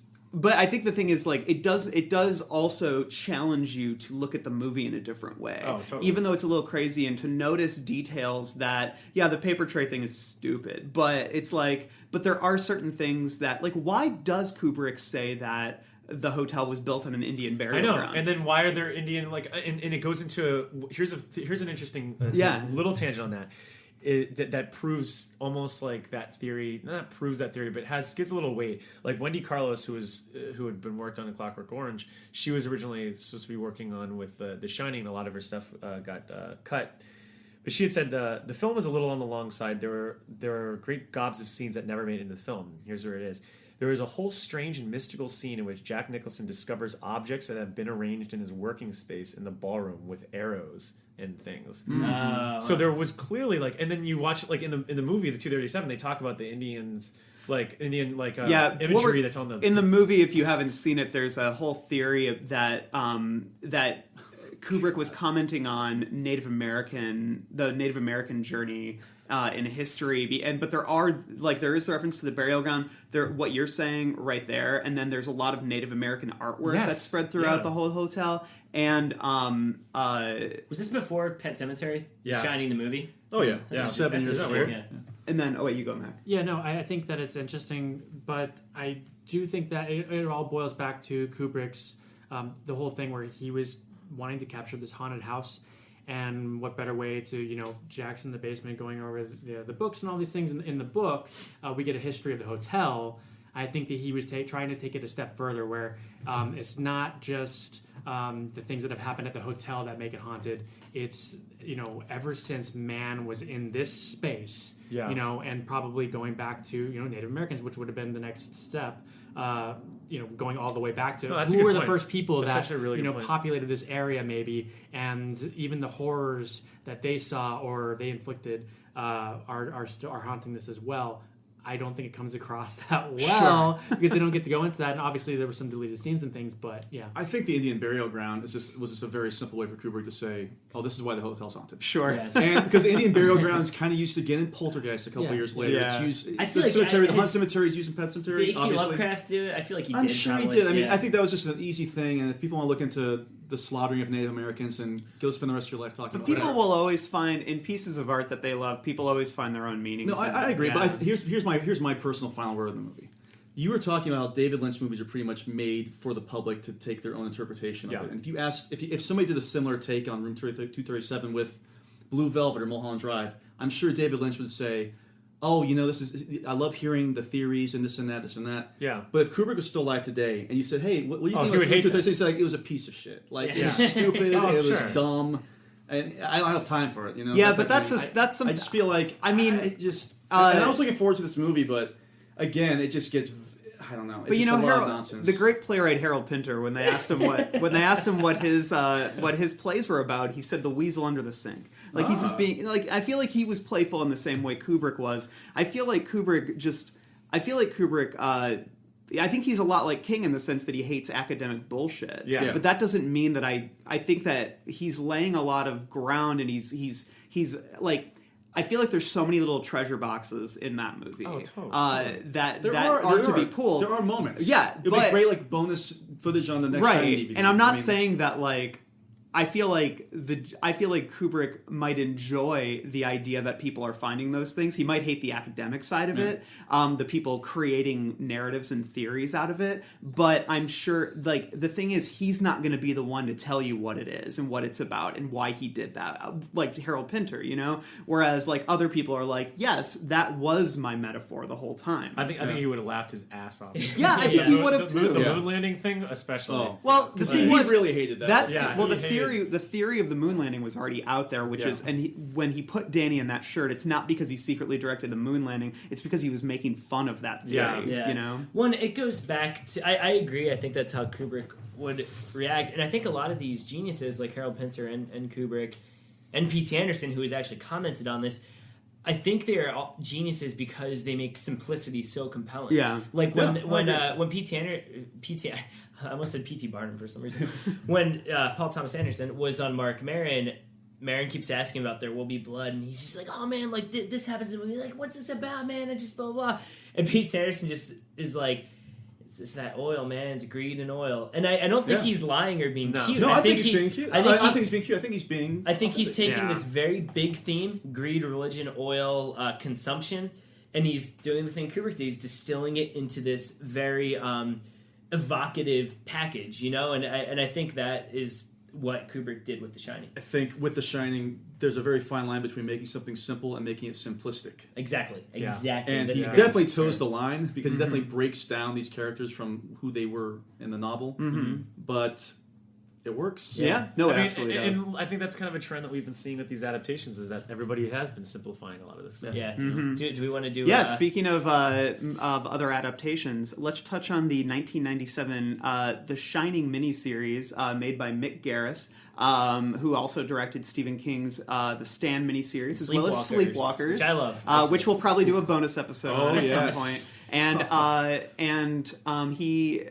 But yes, instead of Jack Nicholson, who refused to come back and reprise his role, just kidding. Jack, we want you back. They cast a wing star and I'd say ultimate hunk, Steven Weber as Jack, Rebecca De Mornay as Wendy, and then the dynamic Cortland Mead as young Danny. And Melvin Van Peebles. Melvin Van Peebles is and Uncle Steve himself as the band leader, Gage Creed, which is really weird. So weird. Elliot Gould. Elliot Gould is Mr. Elliot Ullman. Gould, fair enough. To be fair, we'll get Elliot Gould. Mac, you go first. I'm going on the No, well, I was just going to say we were just talking about Stanley Kubrick simplifying in a very good way the film. Then we were saying well, what about the adaptation that's like really faithful to the book? Like that should be what it is. And I feel like this is an instance that proves that wrong. Just because you're faithful to the book does not mean it's good. It was really interesting to watch because. I will say when I saw it the first time, I still hadn't read the book. I'd only seen the Kubrick version. So it was interesting to me to see all of the differences and all the things that they pulled from the book. And it made me really want to read the book because I was like, oh, wow, that's really interesting. However, it did not work. No. And to be fair, I remember loving the miniseries as a kid. I didn't like it quite as much as The Stand, but I think a lot of things, and this is really through no fault of its own, it tackled all the special effects of the novel on network television in the 90s. So I think that just works against it. There are just some things that look bad.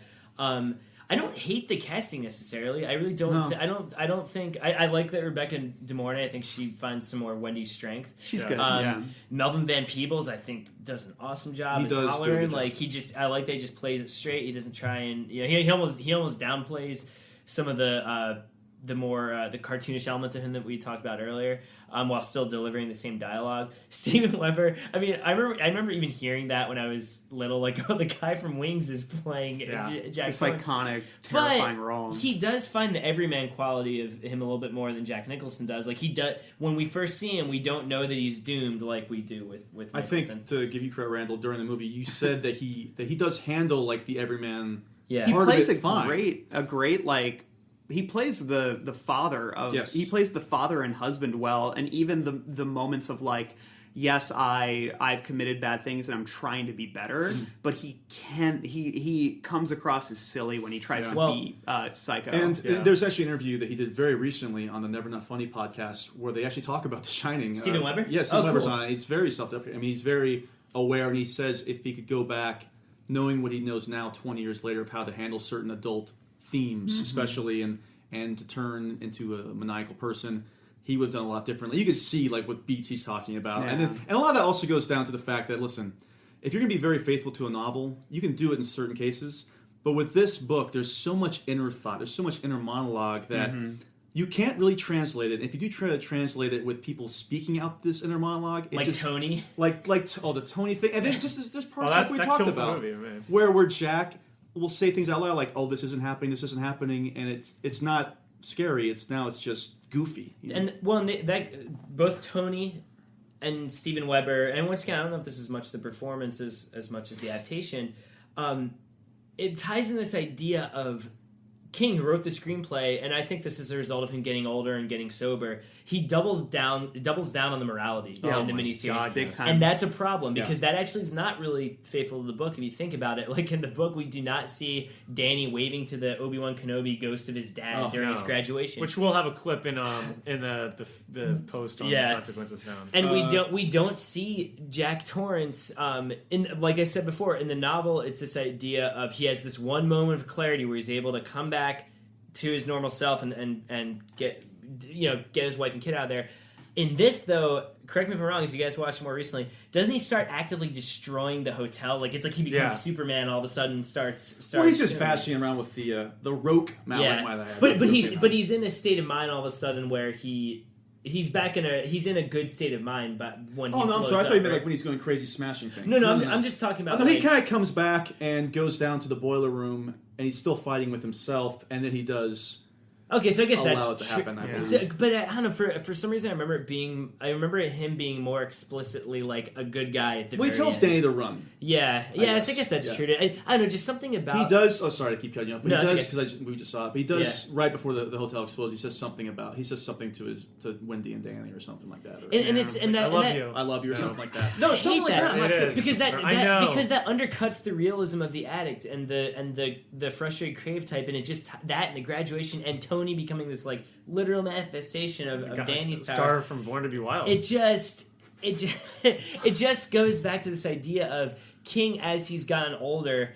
I think he just wants that holy happy ending a little bit more. I mean, it's not holy happy because he dies, but like he wants it to be more morally black and white. And I think that's just happened to him as he's gotten older as a writer, which is fine and that's totally fair. He doesn't want to revisit those demons, but as a result, just makes for a little bit more sentimental and cheesy of a movie. Which I agree. There's a scene at the end of the miniseries where Jack starts to, turn the boiler off, but then he realizes, no, I'm going to leave it. I'm going to let it explode. He has that moment where he kind of comes back and he's talking to Danny through the shine. All of a sudden, and he's like, they have that moment. But then the ghosts grab it and start turning it down. And I'm like, well, if the ghosts could always just turn the boiler down themselves... So bad. Why are they even concerned about a human doing it? By the way, these ghosts look like they'd walk right off the set of Nickelodeon's Are You Afraid of the Dark? This makeup is awful. This is the number. This I will always remember. It's literally ghosts popping up and cracking jokes in lieu of being scary. Oh yeah, it is so bad. But like, guys, I'm sorry. We have to take a moment. We have to talk about Tony more. Tony is so floating bad. Like, okay, in the book, Tony is actually kind of creepy because when Danny sees him, he is a fuzzy, dark, imperceptible figure that is sometimes blocks away, and he can see him very, very dimly. It's not until the very end of the book that he realizes that Tony looks like when he actually sees him, and and then he reveals that his middle name is Anthony, and he says he looks like me and my father, like he is, and it's me in 10 years. In the movie, it is literally some dopey looking motherfucker, like in like a flannel shirt and glasses and blonde hair, like literally floating in the air. That is so green screened. It is hysterical. Just being like Danny, don't go. Why couldn't they just have a guy walking it's around? Star Will Horneff.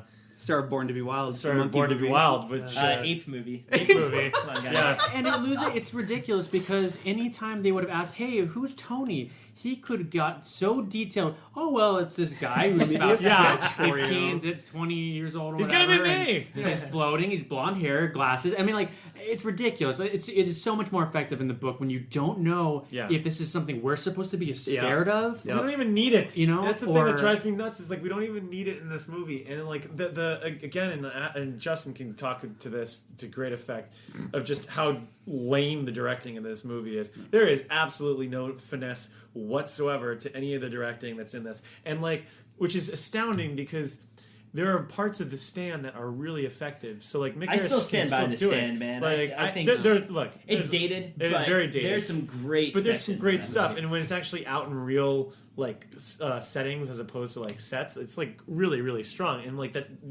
Stu at the Covington, or is it Stovington Hospital? That scene is great. It's the whole thing. But yeah, I mean, you were the whole time we were watching this movie, you were talking about the lighting and everything else. The best way to look at it now that we didn't have this channel to compare it to back then, but it looks like something that would be on like the Hallmark channel. In terms of the lighting, where the camera angles, it's lit like a Thomas Kincaid painting. It's just, and that might work in some other, but like like a Nicholas Sparks movie, sure, but it doesn't work for Stephen King's The Shining. There's no atmosphere whatsoever. There's none, and that's the other problem. It all looks, even though it's shot on location, for most of it, every scene, it looks like you're on the set. Every scene lands like a dry hump. Yeah, I will say that we've been bashing Mick Garris' The Shining. There are 3 effective scenes for me. Yeah. Granted, that's not a lot considering this is a 4.5 hour movie. We take out the commercials. It's 1 per hour and a half. Yeah, that's pretty good. One per. The 3 scenes that I do think were pretty effective. One is the first topiary animal sequence. Oh, I thought you were going to say the second one. No, the second one's bad. No, this is the non-CGI sequence. Animals. This is the non-CGI sequence. I thought the first time with the topiary animals was done pretty well, directed pretty well. The second is the woman in the bathtub. Mm-hmm. Yes, they get that. It was is handled done well, except for the dialogue. Yeah, which echoes back to with the ghost speaking and doing nursery Doesn't rhymes. she say like? Well, Danny's doing a nursery rhyme and she continues it, which kind of makes sense. And the third is what we talked about earlier: is is Wendy getting beaten with that mallet. You feel those punches and to be fair, I mean, I was just reading about this in that Stephen King book also. The network did give them a lot of freedom in terms of violence and what they were showing and everything. Glad they used it. Yeah. Well, my thing is I think she has a bloody lip or something. To give the movie a little credit, and look, The Stand looks dated as hell, and I still love watching The Stand.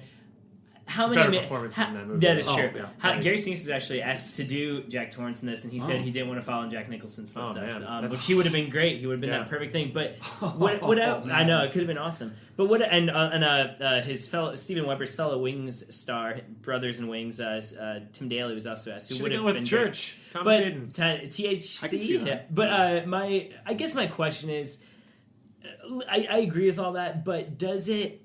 How many miniseries was that NBC or ABC? ABC. How many miniseries from ABC at that time, in general, even acclaimed ones, looked good to begin with? Is that from a result of misdirection, or is it just like it's network in that time period? Yeah, I will say a lot of it's network in that time period because I don't remember watching it younger thinking, oh, the production value on this is awful. This looks like a Hallmark movie. No, that's what television looked like. I feel at that time. Also, I feel like.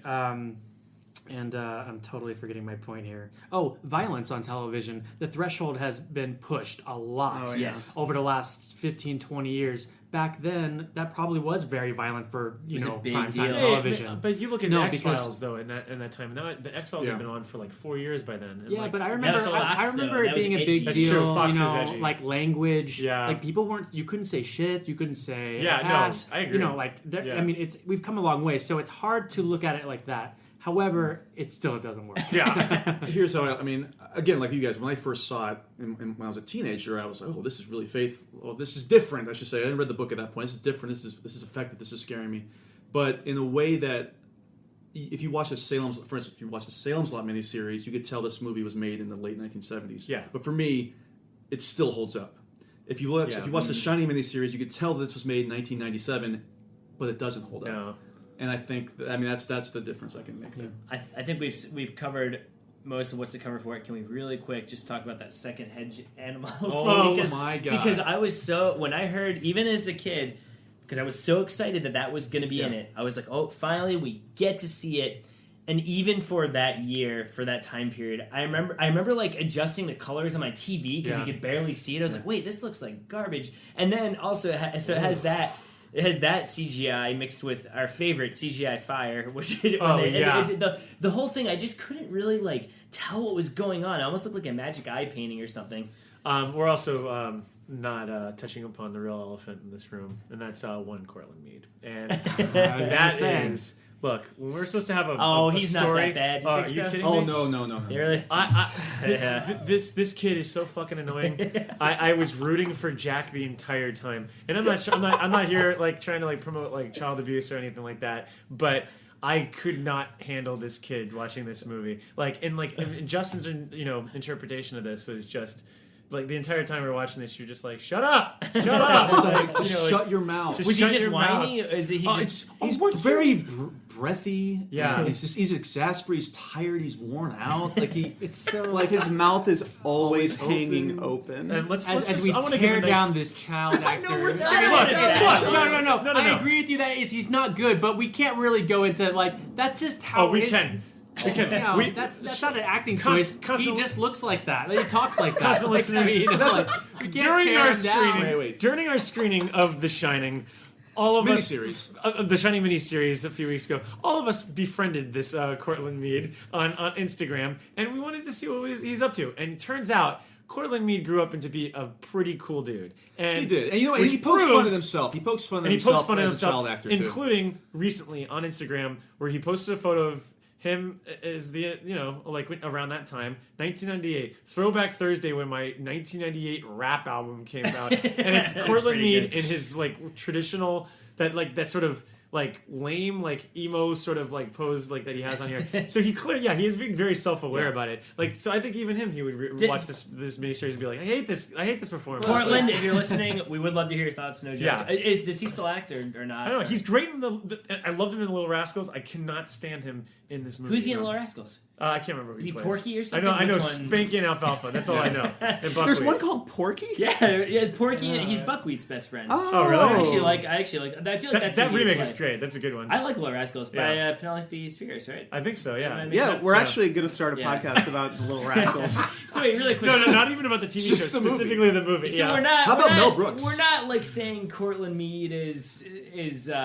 We're just making fun of his whininess and his. I want to make it clear that I'm not making fun of him as a human being. I just think that the performance. Listen, it's very hard for a child to give a amazing performance. It's rare. We see it. We see in the Stranger Thing cast struck gold. You know what I mean? But they're also older. But too. And they're a little older too. Oh, and E.T. Because Cortland Mead was like 9 years old or something. But was great in E.T. Here's what I'm trying. I say all that to say this: the performance is bad. The performance is really bad. Yeah, and it's a you need that of factors. And you need that performance to be great because that's the Shining. And there's no excuse because at that time Haley Joel Osment was on Thunder Alley and he was killing it. He was considered for this, and he was considered. And you know what? Kind of wish he was. Yeah, I see dead people. I see a greater role. Like that's what I see right there. It's hard because I think Cortland Mead was really looking up to the actor that played Tony. So you're looking at, he's like, oh, this is a good actor. I'm going to try to do this. And this is supposed to be me in the future. Sorry, Cortland, you made the wrong decision.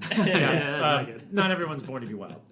I think let's go through and give the Kubrick version and the miniseries, give it on a scale of 1 to 5 Pennywise red clown noses. What will we be giving Stanley Kubrick's The Shining? I'm going to give it 5 Pennywise clown noses. Not to always follow in Randall's footsteps, since I seemingly always copy his ratings, but I'm giving it 5 also. Yeah, a real stunner that we all thought The Shining was a great movie. Who else thinks it's a great movie? Yeah. No, I'm giving it 5 out of. It's my 5 out of 5 Pennywise red clown noses. Yep. We'll make sure we get that absolutely correct. Yep. For copyright reasons. But I would say actually, it's my second favorite King adaptation. Nice. And What's your first? We'll get there. there. We'll get to those seasons later on. I agree. I agree with that. I always too. forget that that's an. Oh, you might not agree with what I'm. I'll go a little bit lower and give it 4.5 bright red Pennywise clown noses, just because I think there's something to be said. I still think there's a happy medium to be reached between what McGarris did with King and what Kubrick did on his own. I think you're. I think like Jack Torrance, you're hearing your father telling you about this adaptation right now. No, I would give it a 5 if we're talking about it just as a film. But Absolutely. in terms of whether it stacks up in terms of an adaptation, probably a 4.5, probably maybe even a 4, because I feel like there is probably an adaptation out there that'll walk the line a little bit more. In terms of a movie, it's a 5 out of 5. I mean, again, I don't 5 care about Pennywise how Red faithful Clown. it is. Yeah. Faithful, it's a 1. I mean, but as a movie, it's 5. Right. All right, now let's give Pennywise Red Clown Noses to the Mick Garris's Shining miniseries. I'm going to give it. Oh, Dan, you weren't here last week. We can give half noses. Yeah. We can't, or can? We can. Okay, good. Okay. So I'm going to give it 1.5 Pennywise Red Clown Noses. I'm going with a half. Oh man, come on. Yeah, It's nasty. I had a great time hanging out with you guys watching this movie. It was so much fun. I think I gave 0 to Return to Salem's Lot last week, and this is at least just a half nose more than that. I would actually give it 1.5 as well. For those 3 scenes I mentioned, unfortunately, the movie is 4.5 hours long. It is 4.5 and there's a lot of hours space long. in between those 3 little moments. So Give me the contrarian. I did not watch it recently with all you guys. I have to go off of my 13, however old I was, 13 years old or 12 or whatever. I had to go off that memory. I remember loving it then. I do recognize its flaws now, and that hedge animal scene looks like lion shit. So I'll give it 3 bright red. 3? Hold on. Recently, though. Here's what we should do. Dan, I really think you should borrow the DVD All that we right. had to find at a used record store because it's not available to stream anywhere. Dan, I would like if you could watch this, and the next time you're on the podcast, whether it's next podcast or the one Reassess after, it. just give a brief. I'll tell you what. Today I'm staying home with my dog while my wife goes and hangs out. I sound like a loser. I'm like, oh yeah, I'm gonna stay home while my wife does cool things with her friends. Oh God! Don't tell me you're gonna stay home and watch the miniseries. This is a waste of time. I have actual work to do, so I'll do that. But I mean, she ain't coming home for a while, so I'm gonna finish Deathly Hallows Part 1 of Harry Potter the movie because I just finished the series. Then I'm gonna go on to some Shining right afterwards. I got a busy Saturday night ahead of you. I'm Matt, what did you give the I'm miniseries? going to give it 1.5 for different reasons because there were a few scary moments in it. But something we didn't mention at all was I thought the music was great.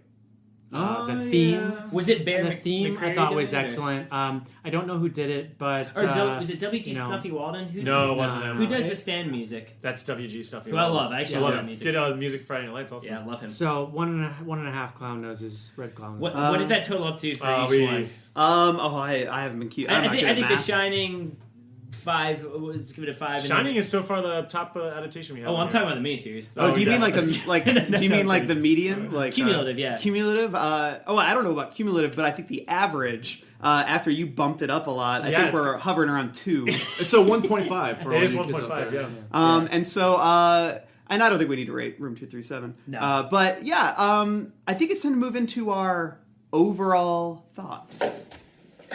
Dad, can we go now? You ready? Yeah, we've been ready for an hour. Okay, I'll be right there. You said that a half hour ago. Yeah, my dad's weird. He gets like that when he's writing.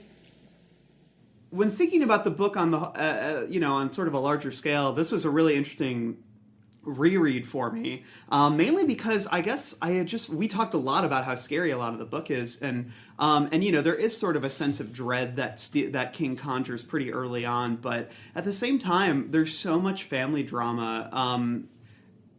I almost found myself wanting to get to the scary stuff quicker. I was less interested in The Stand as a character study. Mean The Shining. Oh, The Shining. I was less interested in The Shining as a character study than I was as a horror novel. And one of the things I realized on the reread was that it's a heavy it's a heavy character study, and that's not a bad thing. Obviously, I think it's definitely King's most complex and accomplished work that he had produced up to this point. I wouldn't say it's his best, but I think I prefer Salem's Lot to this book.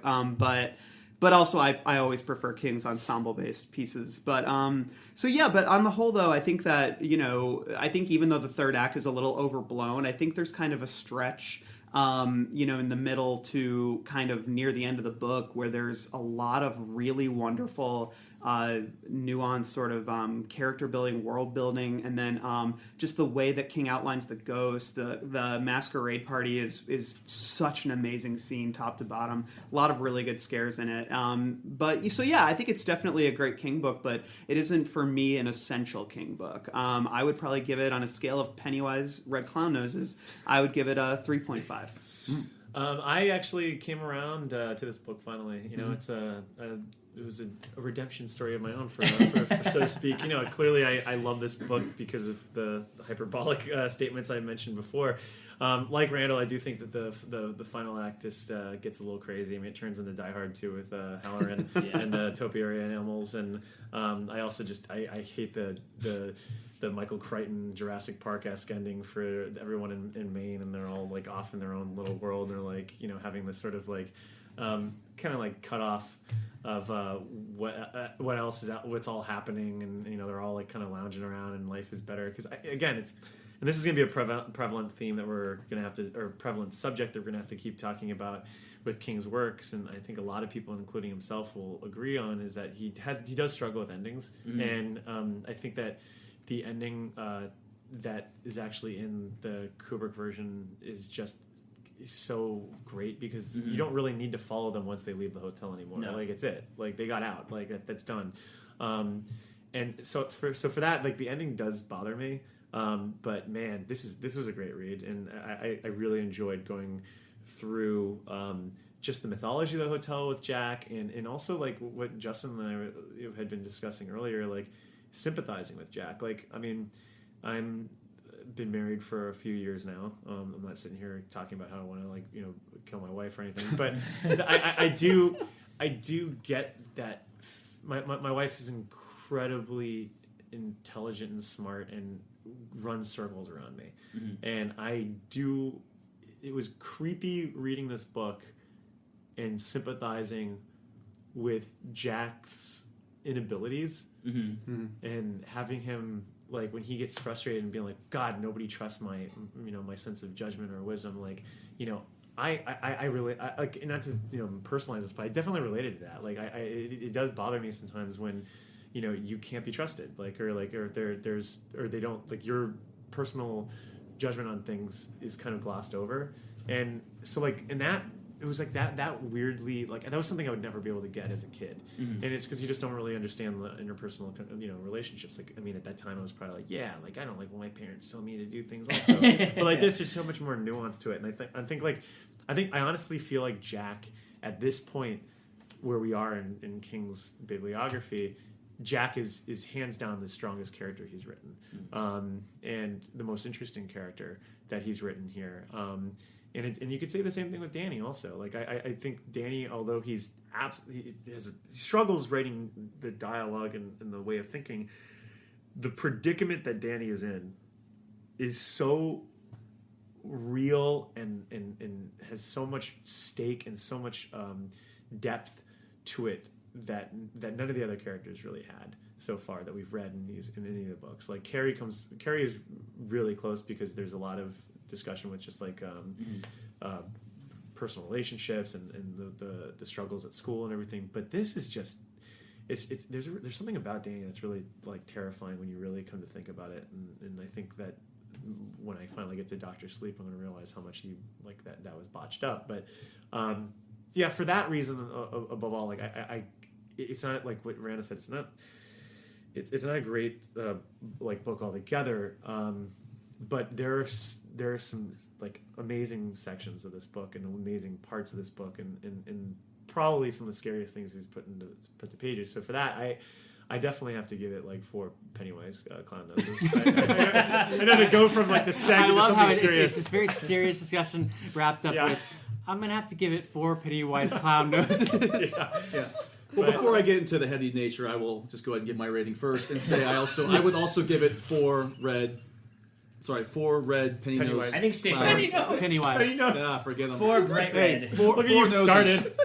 Yeah. 4 noses to make it brief. But I know we're trying to wrap it up here. But here I have a different reading on the ending because I actually love this ending now that I'm so far away from having read the book for the first time. That I'm so far away from having seen the movie for the first time, and I love the fact that Halloran is desperately trying to get back, and there's bad weather. His plane gets canceled. His car can't go any further, and he's finally got this track. And now it's gotten to the point where this hotel will not let him save his family. It's so desperate that these topiary animals are going to come to life, and even when they're on fire, still try to maul him to death. I loved the severity of that. Looking back on that, I forgot about the fire. Yeah, yeah, And that goes it's into your insane. thing. It's Like, insane. help But for me, that works really well for me now. And I will also say, especially having been reading these in chronological order, that if it's the mid 1970s, you read Carrie, and it's depressing as hell. Carrie dies, and Sue's not, the whole Tommy storyline's gone. Sue's miserable. Everybody dies at the end. And then, I know. By the way, it's 2:37 as we're recording this right now. As I'm defending it. And Salem's Lot. Everybody except for Ben and Mark die. And Mark Susan kind of dies. goes crazy. And Mark, we find out what happens to them also. yeah, so. then finally you get The Shining. All these awful things happen. This man finally loses his mind. This man dies. This man tries to kill his family. He dies. So I actually now like the epilogue.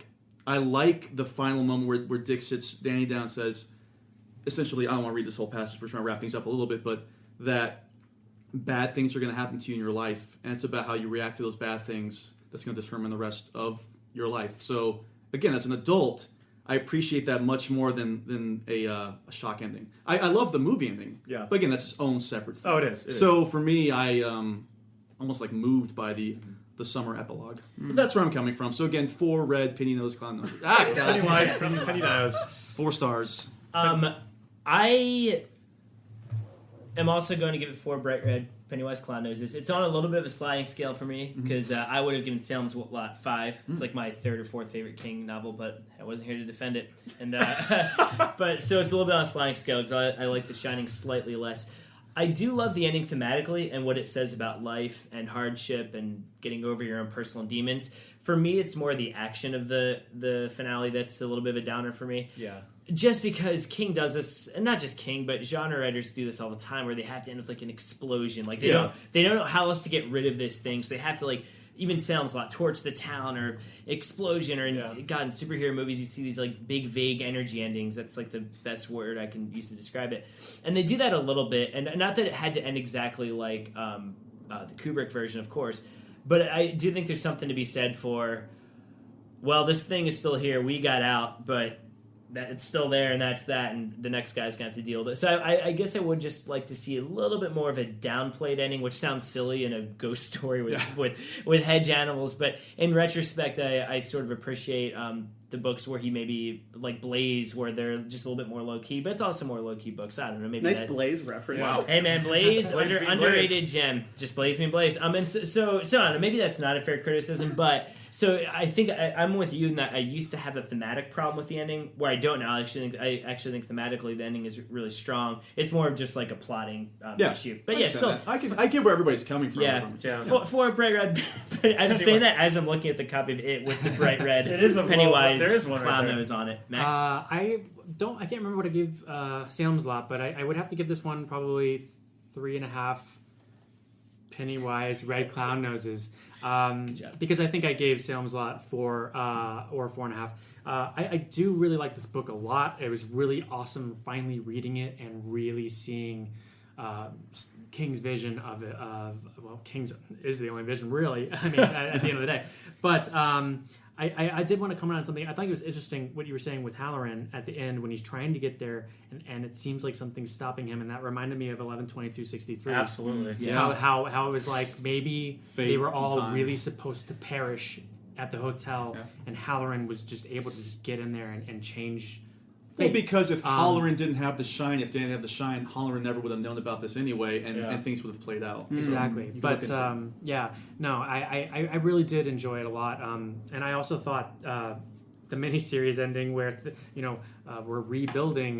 Next summer the Overlook opens up again. So I didn't like that, but I did love the ending of the book. I felt to be put through such a horrible story of this man just losing.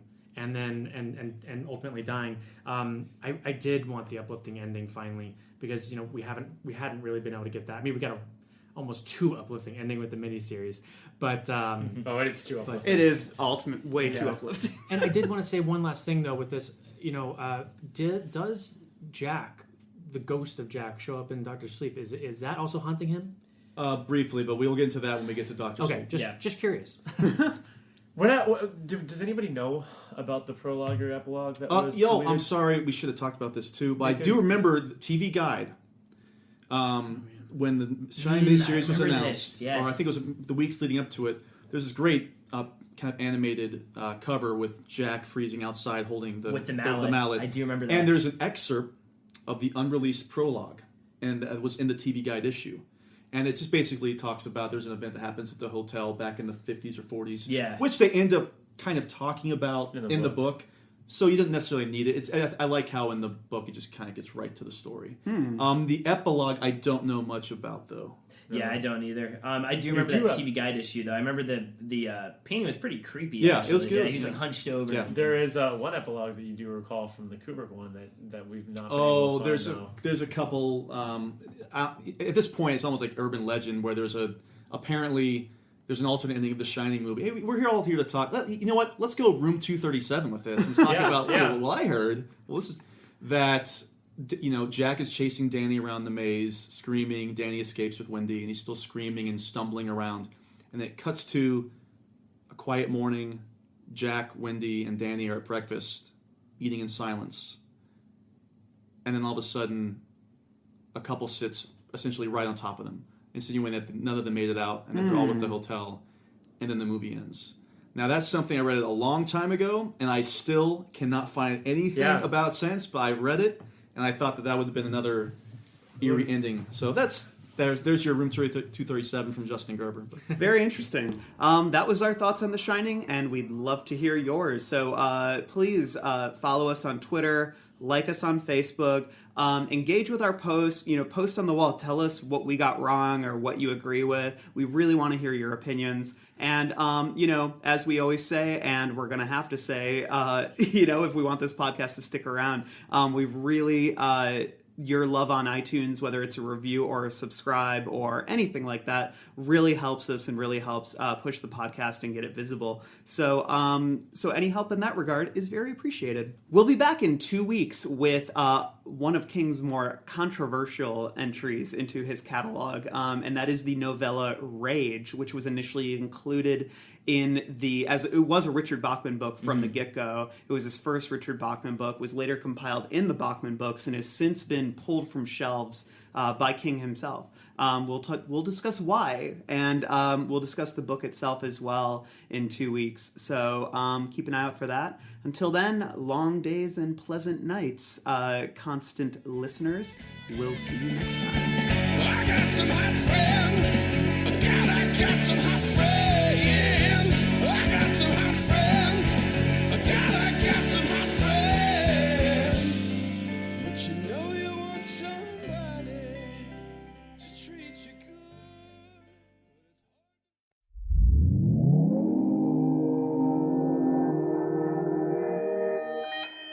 Consequence Podcast Network.